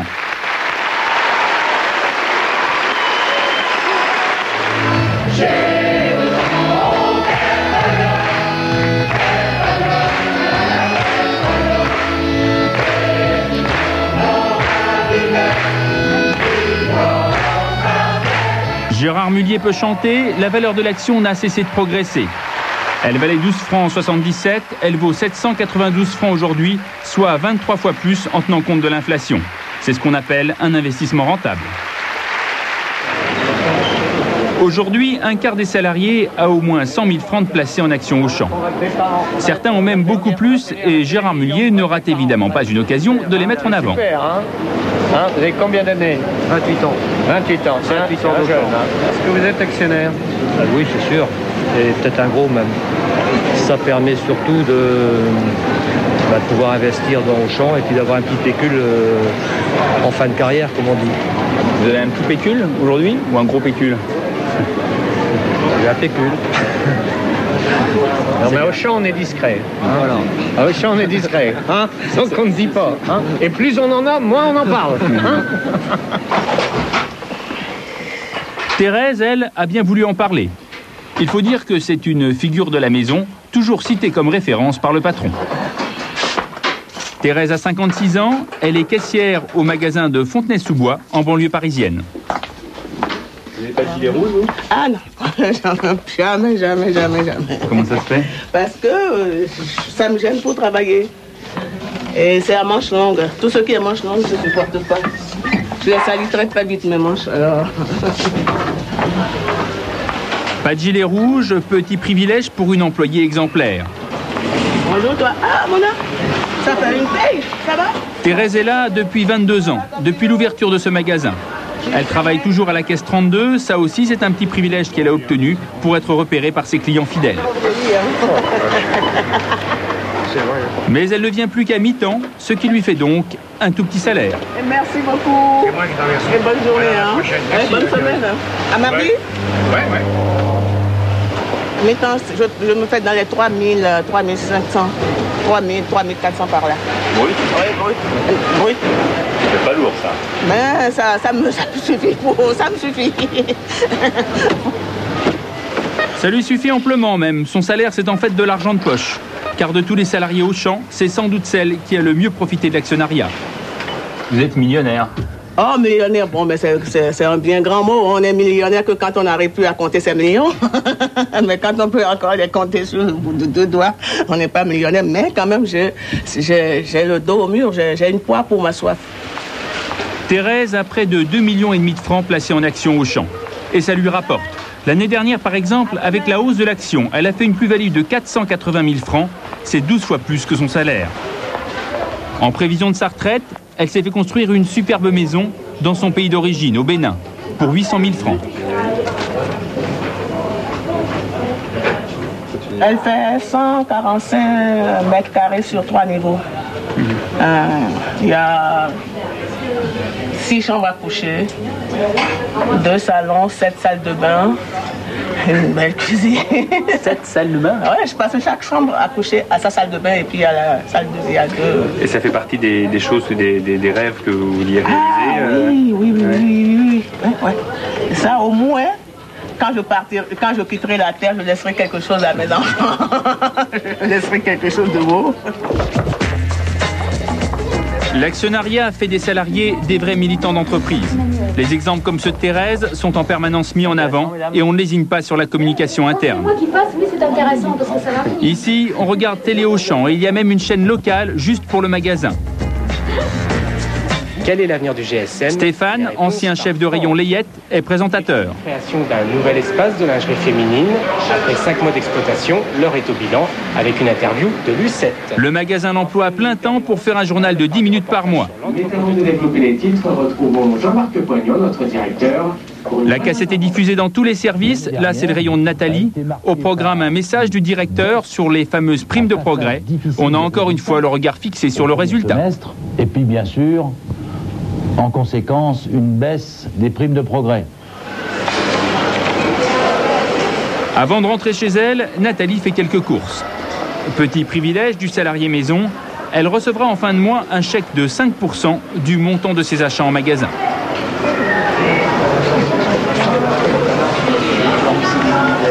Je fais mes courses dans la foulée en fin de journée ou autre et puis parce que ça me rapporte aussi, puisque je bénéficie de cette ristourne à la fin du mois.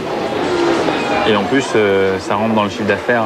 Et ça rentre dans le chiffre d'affaires de mon rayon, donc la boucle est bouclée.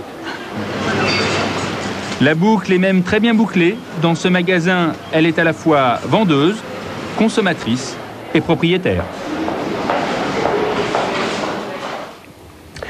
Bonsoir Gérard Mullier. Bonsoir Monsieur Charles.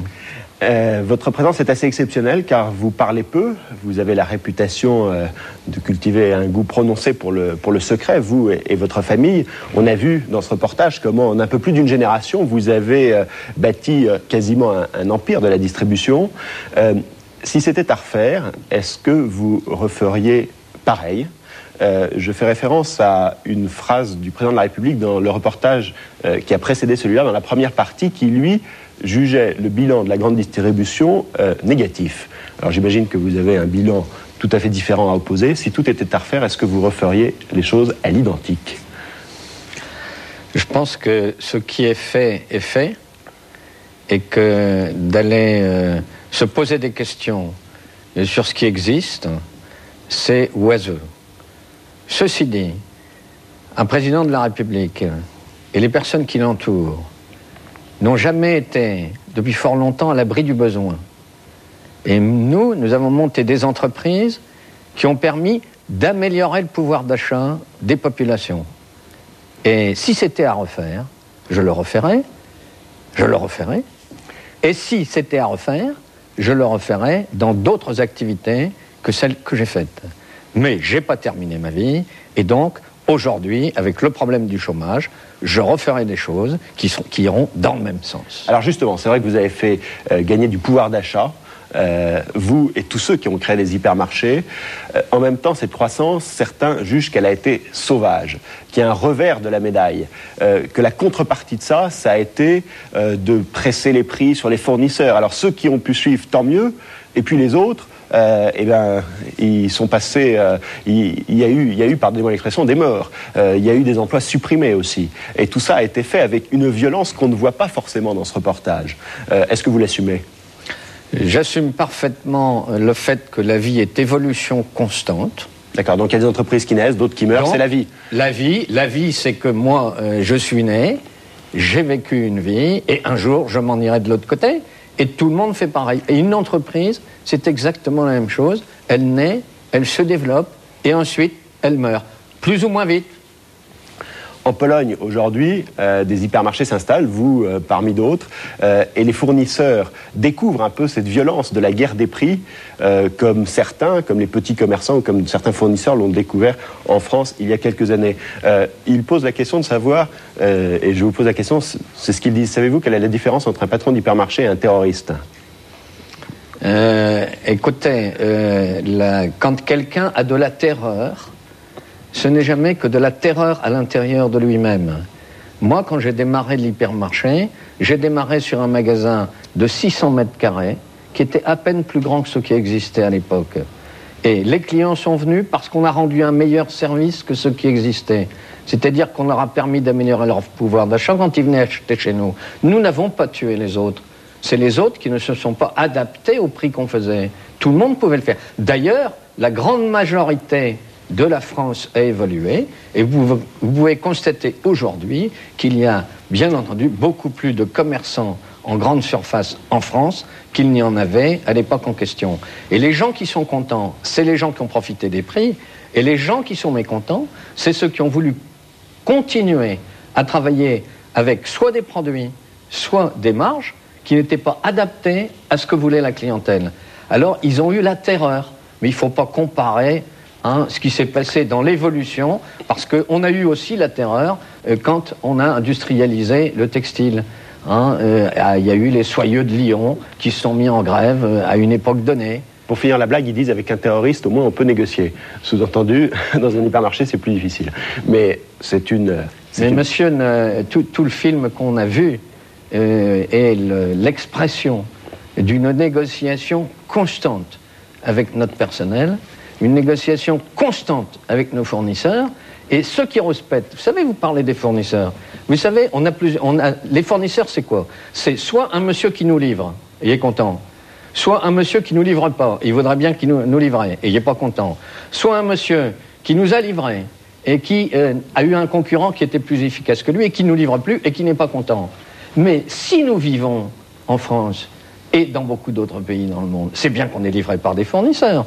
Monsieur, le travail qui est fait entre les centrales d'achat et les producteurs, que ce soit les producteurs agricoles ou que ce soit les producteurs industriels, est un travail considérable qui a permis le développement des produits à des coûts meilleurs que ce qui se passait dans le temps. Alors, on voit effectivement cette prospérité, on voit ce développement, et on voit aussi l'efficacité de votre système et du système familial qui vous a permis de contrôler votre affaire, de la développer et de la contrôler. On voit que la famille ne fait pas de cadeaux. Vous, votre père, vous n'en avez pas fait au départ. Vous avez fait une première perte dans le premier magasin. Si vous n'auriez pas fait une seconde, il ne vous aurait pas laissé faire. C'est ce qu'on a cru comprendre. Votre cousin Stéphane, on ne lui a pas fait de cadeau. Aujourd'hui, un jeune mulier qui démarre, la pression est toujours aussi forte? Monsieur, je crois qu'il ne faut pas confondre. Mon père m'a fait d'énormes cadeaux. Mon père m'a fait cadeau de la vie. Ensuite, il m'a fait cadeau de la formation. Ensuite, il m'a fait cadeau de l'exigence. Et c'est parce que mon père a été exigeant avec moi que j'ai pu être exigeant avec moi-même, que j'ai pu être exigeant avec les autres, et qu'on a pu construire ce qu'on a construit. L'exigence, c'est quelque chose d'important. Vis-à-vis de Stéphane Meunier, c'est très important qu'il soit obligé d'avoir de l'exigence vis-à-vis de lui-même. Parce que s'il n'avait pas d'exigence vis-à-vis de lui-même, parce que le concurrent était trop loin, eh bien, il serait mort depuis longtemps, le garçon. Or, il ne fait pas la même chose que Toys R Us aujourd'hui, et il le fait mieux. Et les clients qui viennent dans son magasin trouvent des choses qu'on ne trouve pas à Toys R Us. La preuve, d'ailleurs, c'est que Toys R Us est en train de se retirer de l'Europe. Cette pression de l'exigence est toujours aussi forte aujourd'hui pour les jeunes muliers qui veulent démarrer une affaire? Mais monsieur, ce n'est pas une pression c'est une pression de l'exigence du consommateur. Elle est toujours aussi forte. Elle est de plus en plus forte. Les consommateurs sont de plus en plus malins, de plus en plus exigeants. Ils ont un choix qui est considérable par rapport à ce qu'ils avaient avant. Et donc la pression du consommateur pour la qualité de la vie est de plus en plus forte. Et c'est un bien. Il n'y a pas de droit au fauteuil, on dit, chez les muliers. Vous avez, je crois, des enfants. Est-ce qu'ils font partie de l'association familiale aujourd'hui? Est-ce qu'ils travaillent chez Auchan? Est-ce qu'ils font partie de l'association familiale? Mes 3 enfants font partie de l'association familiale. Et pour le moment, il y en a un seul qui travaille à Auchan. Et qui pourrait vous succéder? Non, qui pourra se succéder à lui-même, monsieur. C'est-à-dire que chacun doit remplir la vie qu'il a envie de remplir. Et moi, je ne fais pas exactement le même métier que mon père. Par contre, j'applique des enseignements que mon père m'a donnés, que j'ai intégrés moi-même, que je trouvais que c'était bien. Mon fils, j'espère qu'il intégrera progressivement, il a déjà intégré beaucoup de choses, la même culture, la même éthique que moi, et que donc, dans ce sens-là, il pourra, d'une certaine façon, me prolonger. Est-ce que, d'après vous, Gérard Mullier, on peut aujourd'hui encore réussir dans la distribution, comme ça a été votre cas il y a 30 ans, ou est-ce que toutes les cartes sont distribuées aujourd'hui dans ce secteur de la grande distribution? Est-ce qu'un jeune qui veut aujourd'hui se lancer, là, créer des hypermarchés, etc., et réussir, est-ce qu'il peut le faire comme ça a été votre cas, ou est-ce que tout est joué? Monsieur, tout n'est jamais joué, mais est-ce que les cartes ne sont pas déjà distribuées, là? Monsieur, les cartes évoluent tous les jours, et je ne conseillerais pas à un jeune qui n'a pas de moyen de se lancer à faire un hypermarché tout de suite. Mais s'il a envie de vendre dans une surface raisonnable, qui peut contrôler un certain nombre de produits, s'il le fait mieux que les autres, les clients viendront chez lui, il agrandira son magasin, il fera d'autres magasins, et puis un jour il constatera peut-être, comme les hard discount, qu'il possède ou qu'il gère 1000 magasins en Europe. Aujourd'hui, est-ce que la famille Mullier réinvestit tous les bénéfices d'une année des différentes enseignes dans les magasins, ou est-ce que vous gardez, pour reprendre l'expression de Thérèse, une poire pour la soif? Ou est-ce que tout est réinvesti? La poire pour la soif, c'est que nos entreprises soient bien gérées. Est-ce que tout est réinvesti? Pour que nos entreprises soient bien gérées, il faut réinvestir la quasi-totalité du bénéfice tous les ans. Et quand on fait ça pendant 50 ans, eh bien, au bout de 50 ans, ça fait la différence avec ceux qui sont cotés en bourse. Je peux vous dire, monsieur, que les seules raisons pour lesquelles nous sortons de l'argent de nos entreprises, c'est pour payer les impôts qui concernent l'entreprise. Il y a un impôt sur la fortune. Que vous payez? Que nous payons tous. Et il y a un impôt sur les successions que nos enfants payent ou que nous payons à l'avance. Et tout le reste est réinvesti? Et tout le reste est réinvesti. Et que dans les entreprises, pas ailleurs? C'est toujours dans des entreprises que nous travaillons, c'est notre vocation familiale. Sur cette question d'ailleurs de la fortune, vous êtes assez discret, on voyait dans le reportage, vous disiez, chez Auchan, plus on en a, moins on en dit, votre discrétion est à la mesure de ce que vous possédez. Est-ce que, Gérard Mullier, vous n'êtes pas un peu plutôt vie austère que vie Auchan, vous, dans votre style de vie? Je ne pense pas que les employés de nos baraques, de toutes nos entreprises, pensent que j'ai une vie austère. J'ai une belle maison, j'ai 2 voitures, je suis bien, et je suis persuadé qu'il y a encore beaucoup de nos employés qui n'ont pas la maison qu'ils souhaiteraient avoir et qui n'ont pas une voiture pour monsieur, une voiture pour madame. Et donc on ne peut pas dire que nous sommes des gens austères et nous sommes comme le commun des mortels. Merci Gérard Mullier. Vous confirmez que la concurrence est dure. On va regarder un chiffre qui montre très clairement que vous vous battez entre les différentes enseignes, car les parts de marché, comme on dit, de tous les grands de la distribution sont très proches. En tête aujourd'hui, ce sont les chiffres de 1997, les derniers disponibles. Leclerc, 16% du marché, devant Intermarché, 15%, Carrefour, 13%, Promodès, Auchan, Casino. tous se tiennent dans un mouchoir de poche, c'est dire l'âpreté de la concurrence entre les géants de la grande distribution en France. Alors, nous allons maintenant nous poser la question de savoir qui possède les centres Leclerc. Leclerc, qui est probablement l'une des enseignes les plus connues de la grande distribution, avec un patron très médiatique, Michel-Édouard Leclerc. Qui possède vraiment les centres Leclerc? Reportage de Mathieu Schwartz. Septembre 98, au centre commercial de Rueil-Malmaison, en banlieue parisienne. Les Leclerc ont convoqué la presse. Il y a Édouard, le père fondateur, toujours là dans les grandes occasions, présent, mais discret. Et puis il y a Michel-Édouard, le fils, toujours un sourire vissé aux lèvres. Michel-Édouard Leclerc, c'est l'homme des médias. Un pro de la communication, il tutoie tous les journalistes et fait tout pour vous être sympathique. Pauline, tu nous as mis loin là, les uns des autres là. Puis en plus c'est que des jolies femmes et moi j'ai pas envie d'être à perpète. Mais derrière cette galanterie de façade, il y a un redoutable commerçant. Dans la ligne de mire ce matin, le monopole des parfumeries. Leclerc a décidé de vendre des parfums, un des rares produits qui échappent encore aux hypermarchés. Et il annonce la couleur, ce n'est pas pour jouer les seconds rôles. On sera le premier parfumeur français dans quelques années qui viennent, à l'instar de ce qu'on a fait sur la bijouterie ou les voyages. Donc on a une stratégie, on n'est pas pressé, le but c'est de ne pas te faire un coup, c'est une stratégie de long terme. Car jusqu'à présent, les grandes marques ne se vendaient qu'en parfumerie, des petites de quartier ou des chaînes spécialisées, mais jamais dans des hypermarchés. La raison, pour vendre leurs parfums, les marques exigent un cadre privilégié, des magasins luxueux qui mettent en valeur les produits. Elles refusaient de livrer les hypermarchés, pas assez chic. Et elles en avaient le droit, c'est dans la loi. Pour se faire livrer, Leclerc a donc rusé. Sa première parfumerie, la voilà. Elle n'est pas dans l'hypermarché, mais à quelques mètres dans la galerie commerciale. Détail important, il n'y a pas marqué Leclerc. Elle s'appelle Une heure pour soi. À l'intérieur, les journalistes peuvent le constater, c'est une parfumerie classique. Rien de nouveau, et surtout rien qui rappelle l'univers d'une grande surface. Car l'objectif, c'est d'enlever tout argument de refus de vente aux fournisseurs.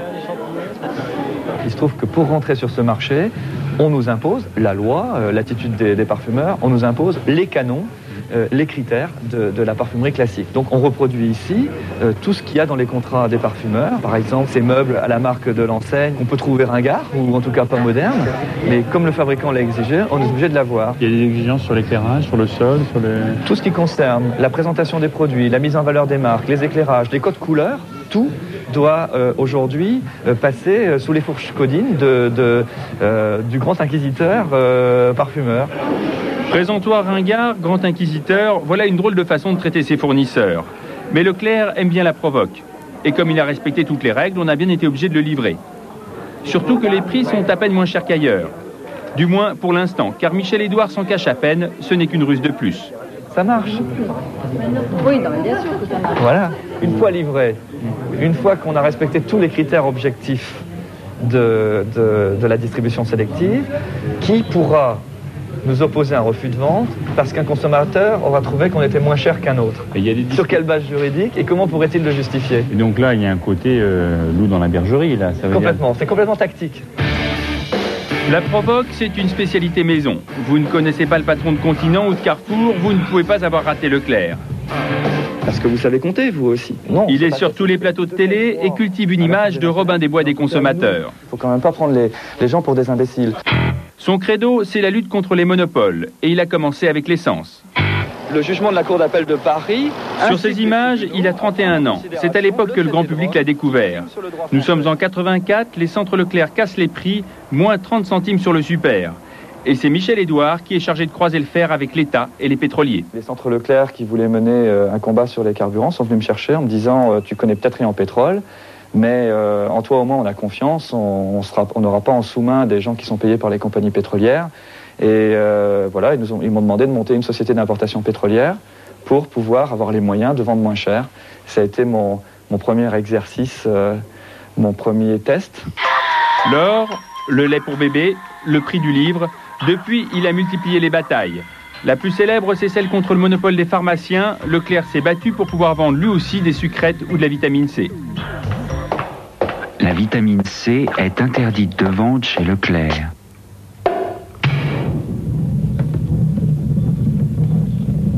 quand, les oranges vendues en pharmacie?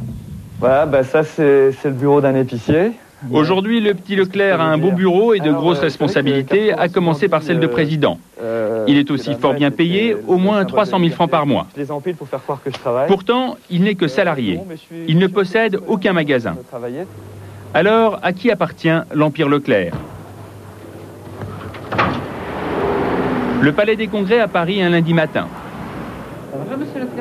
Comme tous les 2 mois, c'est la grand-messe, tous les patrons de magasins se sont mis sur leur 31 pour écouter Édouard le fondateur.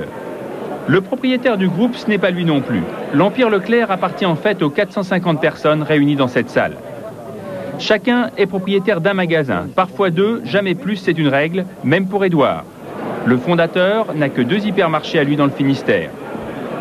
Tous ces patrons sont donc des indépendants qui sont souvent devenus très riches grâce à l'enseigne Leclerc. C'est Jean-Claude. Oui. Faut que je te vois. Lui, par exemple, c'est Bernard Bornancin, une des plus grosses fortunes du Sud-Ouest. Il a 2 hypermarchés qu'il gère comme il veut. Il n'a de compte à rendre à personne. Le surlendemain matin, dans les Landes, à l'hypermarché de Mont-de-Marsan. Ici, Bernard Bornancin est chez lui. Comme tous les mercredis, il vient faire sa tournée d'inspection avec le directeur du magasin. Bonjour Marie-Vonne. Ça va? Cet hyper fait près d'1 million de francs de chiffre d'affaires par jour. Bornancin en est propriétaire à 100%. Il n'y a aucun objectif imposé par Leclerc. Si le magasin gagne de l'argent, c'est pour sa poche. S'il en perd, tant pis pour lui. Allez, où? Et pour gagner de l'argent, la règle numéro 1, c'est de mettre en rayon des produits qui se vendent bien. Son obsession, ce sont les produits frais. D'abord parce qu'ils représentent 1/3 du chiffre d'affaires. Ensuite, parce que c'est là-dessus qu'il espère se démarquer de la concurrence. Ça va? Ça va, très bien. Le pâtissier a fait une nouvelle brioche. Bornancin voudrait être sûr qu'elle va plaire à la clientèle. Donc ça, c'est un essai que vous nous faites, là? Oui. On commence quand? On commence la semaine prochaine. La semaine prochaine. On en fait quelques-uns, si vous voulez déguster. L'année dernière, qu'est-ce que vous aviez fait, alors? Vous avez fait celui-là? Que celui-là? Ouais. Et vous croyez que le fait d'ajouter les oranges... D'ajouter les oranges, on va voir si ça peut pas faire un plus au niveau du traditionnel. Comme ça. Bon. Moi, j'y crois pas trop au truc d'orange, là. Je sais pas. Esthétiquement, c'est pas terrible. Hein. Non, vous Proposer quelque chose de plus léger, quoi, carrément, et qui va dans le sens de l'histoire, là. C'est clair, il n'y aura jamais de brioche à l'orange à Mont-de-Marsan. Deuxième règle pour bien vendre, il faut savoir mettre en valeur les produits. Et à la poissonnerie, il y a un problème. La promotion du jour, c'est du bar à 43,90 francs le kilo. Elle est signalée par une étiquette, mais ça ne suffit pas. Le poissonnier a oublié un argument de vente essentiel. C'est Arcachon. C'est le petit bateau. Oui, c'est du petit bateau. C'est de la pêche locale, de la pêche petit bateau. On l'a signalé par une étiquette promotion sur le produit. Moi, ce que je trouve pas bien, vous voyez, c'est qu'on n'indique pas ça. Vos poissons petits bateaux sont perdus dans votre linéaire. Oui, c'est vrai. Vous l'indiquez pas. On l'indique sur le mural. Bah non, mais ça suffit pas. Ça. Non, mais attends, uniquement. Il faut marquer pêche petit bateau et l'origine. On a tous les arguments, là, c'est quand même dommage de ne pas le dire. Donc, c'est du pont. 1 heure plus tard, convocation de tous les chefs de rayon des produits frais. Bernard Bornancin est satisfait de la tenue du magasin, mais il trouve que les produits nouveaux ne sont pas suffisamment mis en avant. Bien. N'oubliez pas qu'un consommateur, un client, quand il rentre dans ce magasin, il a à peu près 35 000 références devant les yeux. Si vous avez un projet comme ça, d'offrir des produits nouveaux et d'offrir des produits qui vont correspondre à la recherche de certains consommateurs, il faut l'écrire, il faut le dire, il faut le crier. Il faut monter sur la table pour le dire, quoi. Il ne faut pas simplement mettre le produit dans le linéaire et puis débrouille-toi. Le patron est un perfectionniste. Vous vous souvenez de la brioche du pâtissier, celle avec de l'orange est déjà recalée, mais pour l'autre, la classique, il a encore un doute. Et tout le monde est prié de donner son avis. L'intérieur est pas assez sucré? Oui, c'est mon avis. Il sera de goût. Moi, je trouve que ça manque de sucre. Ah, manque de sucre. Moi, je trouve qu'il n'est pas assez parfumé, par contre, si. Assez parfumé ou pas? Non, vous aimez comme ça, vous? Ça donne, là, pour l'instant. Pas assez sucré, hein, tendance générale. Bien parfumé, mais pas assez sucré. Vous trouvez pas un peu pâteux au milieu, non? Non. Tout le monde a rempli sa fiche d'appréciation, le pâtissier respire, la nouvelle brioche est finalement plébiscitée. Je mets mon nom. Son magasin a beau s'appeler Leclerc, ici c'est donc bien Bornancin qui fait la loi. Lui par exemple, il aime bien les rayons un peu chics. Du coup c'est le seul Leclerc de France avec un coin traiteur aussi luxueux. 3 plats chauds et une rôtissoire. C'était un risque à prendre, un investissement d'1,5 million de francs pour relancer un rayon qui ne marchait pas bien. Et ça a marché, les ventes ont augmenté d'1 tiers, Bornancin est presque déjà rentré dans ses frais. Maintenant l'épisode, on passe au cours. Il y a une partie spectacle, il y a souvent l'odeur qui se rajoute et le rayon est beaucoup plus vivant, et beaucoup plus attractif. Nous avons la torréfaction de café, ça je pense que nous sommes les seuls à le faire. Et si c'est le seul Leclerc avec une torréfaction de café, là encore c'est un choix personnel. En l'occurrence, c'est même sentimental. Oui, j'aime bien le café. J'ai une femme qui est brésilienne, donc je crois que c'est ce qui a provoqué cela. Dans tous les Leclerc, on ne trouve donc pas forcément les mêmes produits. Les Leclerc ont bien sûr une centrale d'achat, mais chaque patron de magasin peut y choisir ce qu'il veut. Du coup, un article sur 4 est différent d'un magasin à l'autre, impensable chez Auchan ou chez Carrefour. Bernard Bornancin est aussi libre de fixer ses prix. Mais là, il y a une règle. Il faut être moins cher que les autres. C'est impératif pour porter le nom de Leclerc. Une règle fixée dès l'origine par Édouard et rappelée dans toutes les publicités. Il y a un principe fondateur et fédérateur des Leclerc qui est d'être les moins chers possibles pour les consommateurs. À partir de là, ils se fixent des objectifs. Ils déterminent que leur objectif, c'est d'être tant compétitif par rapport à la moyenne nationale. Bien, tous les magasins sont prévenus du fait qu'il faut atteindre cet objectif. Et les prix des magasins Leclerc, c'est par les inspecteurs de cette société qu'ils sont contrôlés. Ils font régulièrement la tournée des hypermarchés. Il y a 600 enquêteurs qui, à travers toute l'Europe, vont dans les magasins tous les jours avec des petits appareils comme celui-là, d'accord ? Ils prennent premier produit, hop, ils lisent le code barre, ils notent le prix. Deuxième produit, hop, on lit le code barre, etc. Et on relève comme ça tous les produits. Tous. Ça régulièrement dans tous les magasins. Ce qui fait quelques centaines de millions d'informations qui sont là dans les bases de données, une espèce de méga base de données. Ces informations sont ensuite transmises au siège de Leclerc. Tous les mois, ce dossier confidentiel permet de savoir si les patrons ont bien suivi les consignes du groupe. On sait s'ils sont bien placés, très compétitifs en prix ou moins compétitifs, si le site est de plus en plus bagarré ou de moins en moins bagarré. En fait, là, vous avez le palmarès des Leclerc. Le palmarès, et on l'a ça, rayon par rayon, famille de produits par famille de produits. Et pour les mauvais élèves, la sanction peut être lourde. Notre groupe a eu à connaître des radiations de propriétaires de magasins qui ne respectaient pas, par exemple, la politique de prix. Ça, s'il y a vraiment quelque chose qui est intangible chez nous, c'est l'obligation de respecter une politique de prix bas. Donc, on fait contrôler les prix par des organismes extérieurs. Quand il apparaît qu'un centre Leclerc fait des prix trop élevés, le conseil d'administration peut être amené à le radier, et à ce moment-là, c'est l'assemblée générale des centres Leclerc, c'est l'ensemble des adhérents qui valide cette radiation. Ce genre de décision importante se prend dans cet immeuble d'Issy-les-Moulineaux, en banlieue parisienne. Nous sommes au QG de Leclerc. C'est là que sont groupées les structures communes, comme la centrale d'achat ou la publicité. Pour le faire fonctionner, chaque patron de magasin doit verser son obol, un petit pourcentage de son chiffre d'affaires. Et il faut aussi donner de son temps. Bernard Bornancin y passe 2 jours par semaine, car il fait partie des grands patrons du mouvement, ceux qu'on appelle les barons. Ici, tout le monde le connaît. Salut. Salut, ça va? Bonjour. Tu vas bien? Bonjour. 6e étage. C'est bien. Tous les 15 jours, les barons sont réunis dans cette salle, sous la houlette du président, Michel Édouard. Ils sont 16, élus par les autres patrons de magasins, et c'est eux qui prennent toutes les décisions stratégiques. Donc il était hors de propos de leur demander de le faire dans les 15 jours à venir.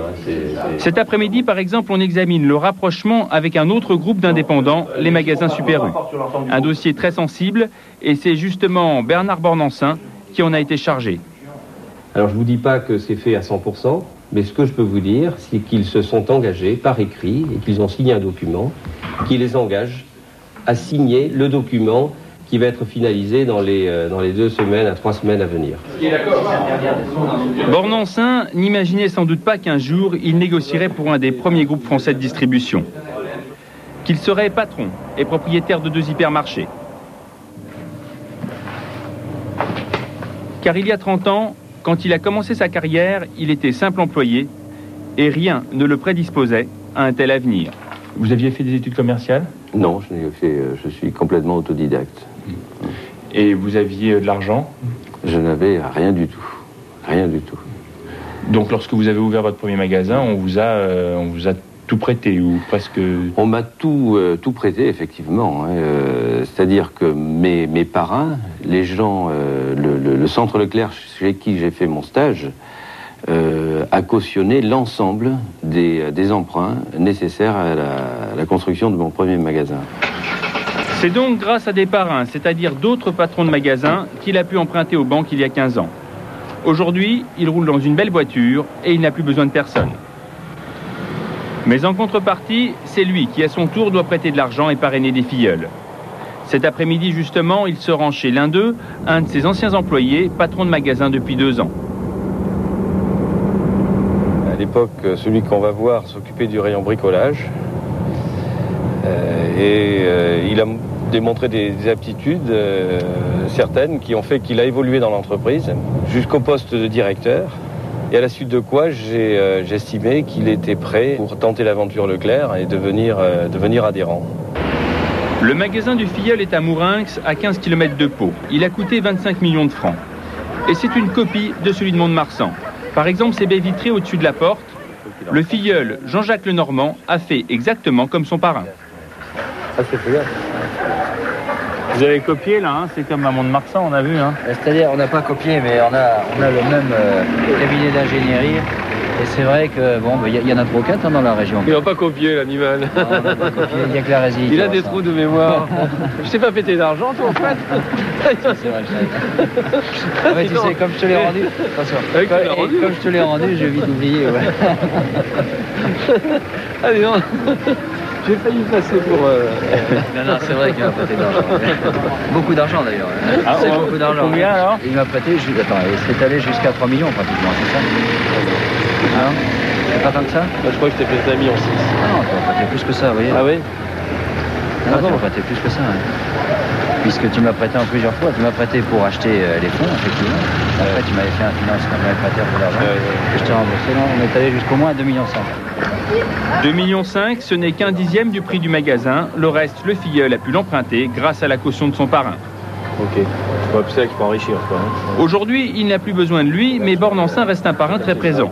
C'est un peu comme s'il était chez lui, il critique tout ce qui lui plaît pas. Là, c'est le rayon boucherie. Ok, voilà. Pareil, il y a mieux à faire. C'est vrai. Bah, écoute, T'as fait le prudent. Un peu plus loin, c'est la disposition des vêtements qui va le faire tiquer. Bah, tu vois, là, si tu veux, en fait, c'est surtout, d'ailleurs, c'est Christine, hein, tu pourras lui dire tout à l'heure. Oui, je vais lui dire. C'est son textile hein, qui est le bazar, parce que regarde. C'est un peu limite. Non, mais on va lui brandir son textile. Les portants qui dépassent dans l'allée, ça fait désordre. Étouffé. Ah, eh ben dis donc, il paraît que t'en mets partout du textile. Oh non, je me permettrais pas. Ah ouais, je trouve que les allées, elles sont pas encombrées. Hein. Non, si. Alors ça, c'est l'état actuel, si tu veux. Donc voilà, tu vois, on est rentré là. Bornancin n'est pas là pour une visite de courtoisie. Son filleul veut agrandir son magasin, une décision importante qui demande l'avis du groupe. Cette partie-là, donc où j'ai représenté, si tu veux, l'électroménager. Et là, je vais passer à 3500 mètres carrés. C'est le parrain qui va défendre le dossier à Paris. Il veut donc connaître tous les détails. Il trouve par exemple le projet du nouveau rayon boucherie un peu tristounet. Jean-Jacques est prié d'améliorer sa copie. Ça coûte peinture, c'est du mobilier, c'est pas cher. Non, mais j'ai faire quelque chose de bien. J'étais un petit peu plus lourd. Bon, je l'ai fait à la louche. Hein. J'ai pas affiné. Si on fait quelque chose de bien là. Maintenant, oui, non, tout à fait. Attention à la marche. Le magasin marche bien, il s'agrandit. Dans quelques années, Jean-Jacques Lenormand peut espérer être à la tête d'une fortune de plusieurs dizaines de millions de francs, à l'image de son parrain. Tu viens à la Scalande? Oui, je viens à la Scalande demain. Ok. Bon retour. Est-ce que vous avez une aussi belle voiture que M. Bornancin? Ah non. Moi, alors, il me parle toujours de mes Fiat parce que je suis Alfa Romeo depuis bientôt 15 ans, d'ailleurs depuis que je suis chez toi. J'ai pas encore réussi à me résoudre à passer chez BM, mais le jour où je vais passer chez BM, c'est que je serai riche, quoi, c'est ça. Oui, voilà. Riche, Bornancin, lui, l'est sans aucun doute. Sa fortune est estimée à plus de 100 millions de francs, une des plus grosses de la région.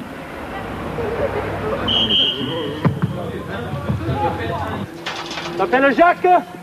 À Mont-de-Marsan, c'est un notable. Son entreprise est le plus gros employeur de la ville. Regarde. Ça donne quelques obligations. Et vous pourriez me prendre dans votre équipe, hein?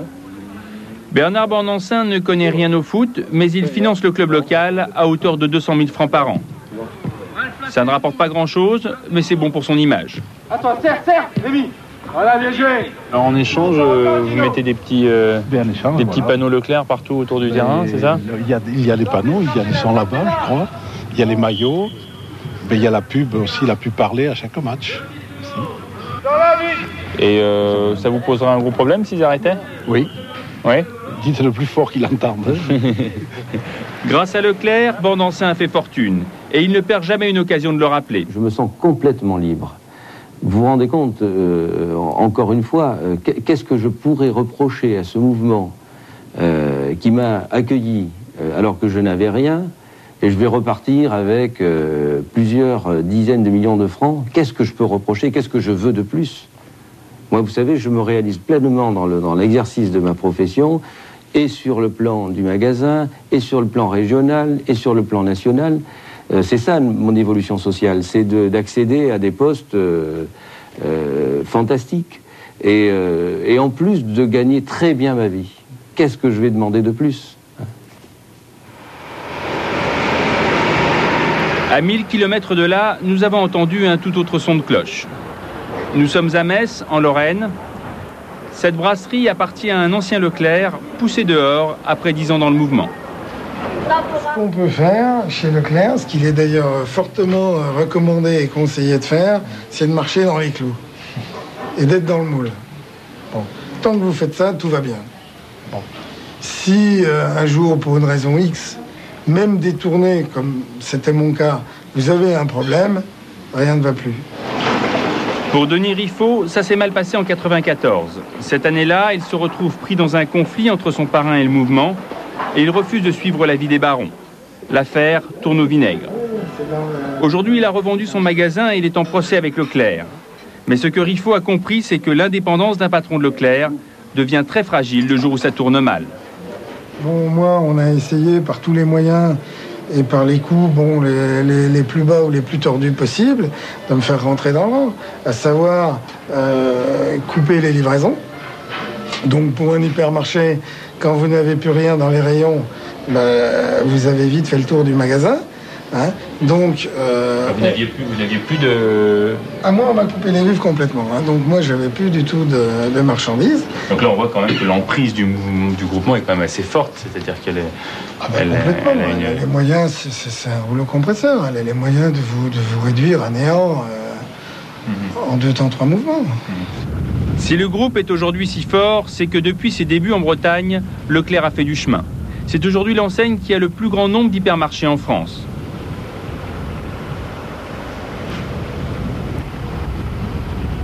Au bout de cette route forestière d'1 kilomètre, une belle propriété de 55 hectares, c'est là que se repose Édouard, le père fondateur du système. Et lui, qu'a-t-il gagné dans tout ça? Il a certes fait fortune, mais il aurait pu gagner beaucoup plus. Édouard n'a jamais cherché à toucher des droits pour l'utilisation de son nom. Je ne sais pas ce que j'en ferai. Ça pourrait être assez logique, finalement. Vous donnez votre nom, votre marque. Mais peu importe. Je suis bien comme je suis. Je suis dans ma peau. Vous êtes aujourd'hui, comme d'ailleurs quasiment tous les propriétaires de Centre Leclerc, vous êtes millionnaire, mais vous auriez pu être milliardaire. Oui, mais ça me dit rien. Ça me dit rien. Édouard est donc comme les autres, juste millionnaire, et il a refusé de nous en dire plus. Que fait-il de son argent? L'ancien séminariste n'a pas oublié ses premières amours. Il nous a emmenés dans le centre de Landerneau. Alors j'ai mis là-dedans tout ce que j'ai pu récupérer dans mes voyages. Cette église, c'était en fait l'entrepôt de stockage de son premier supermarché. Ce n'était plus un lieu de culte depuis des dizaines d'années. Édouard en a fait une petite chapelle, juste pour lui. Ça vous met un peu de couleur. Donc ça, c'est votre petit plaisir ici. Je l'ai fait puisque ça m'a servi à me lancer, à faire... Je me dis, faut remettre en état. Il y a une loi qui oblige les industriels et ceux qui ont dénaturé le site à remettre en état. J'ai remis en état. C'est en hommage à votre réussite, d'une certaine façon. Oh, ne parlez pas de réussite, ça n'existe pas. Tout est remis en cause le lendemain. Ça a coûté cher? Ça? Oui, à rénover. Je sais pas compter. Je compte plus, non. Facétieux, Édouard, jusque dans les détails. Ce vitrail-là, ça ne vous rappelle pas quelque chose ?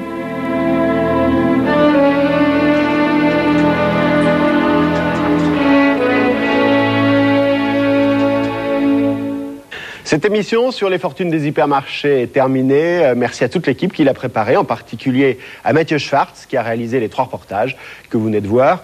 La semaine prochaine, vous retrouverez Bernard de la Villardière, Zone Interdite, pour un numéro consacré au CRS. CRS derrière le bouclier.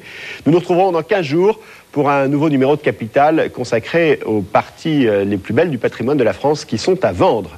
Tous les renseignements sur cette émission, vous pouvez les retrouver sur le Minitel 3615 code M6, mais c'est payant, 2 francs 23 la minute, ou c'est moins cher sur Internet, www.m6.fr, rubrique Capital. Très bonne fin de soirée avec Culture Pub maintenant, Thomas Hervé et Christian Blachas. Bonsoir.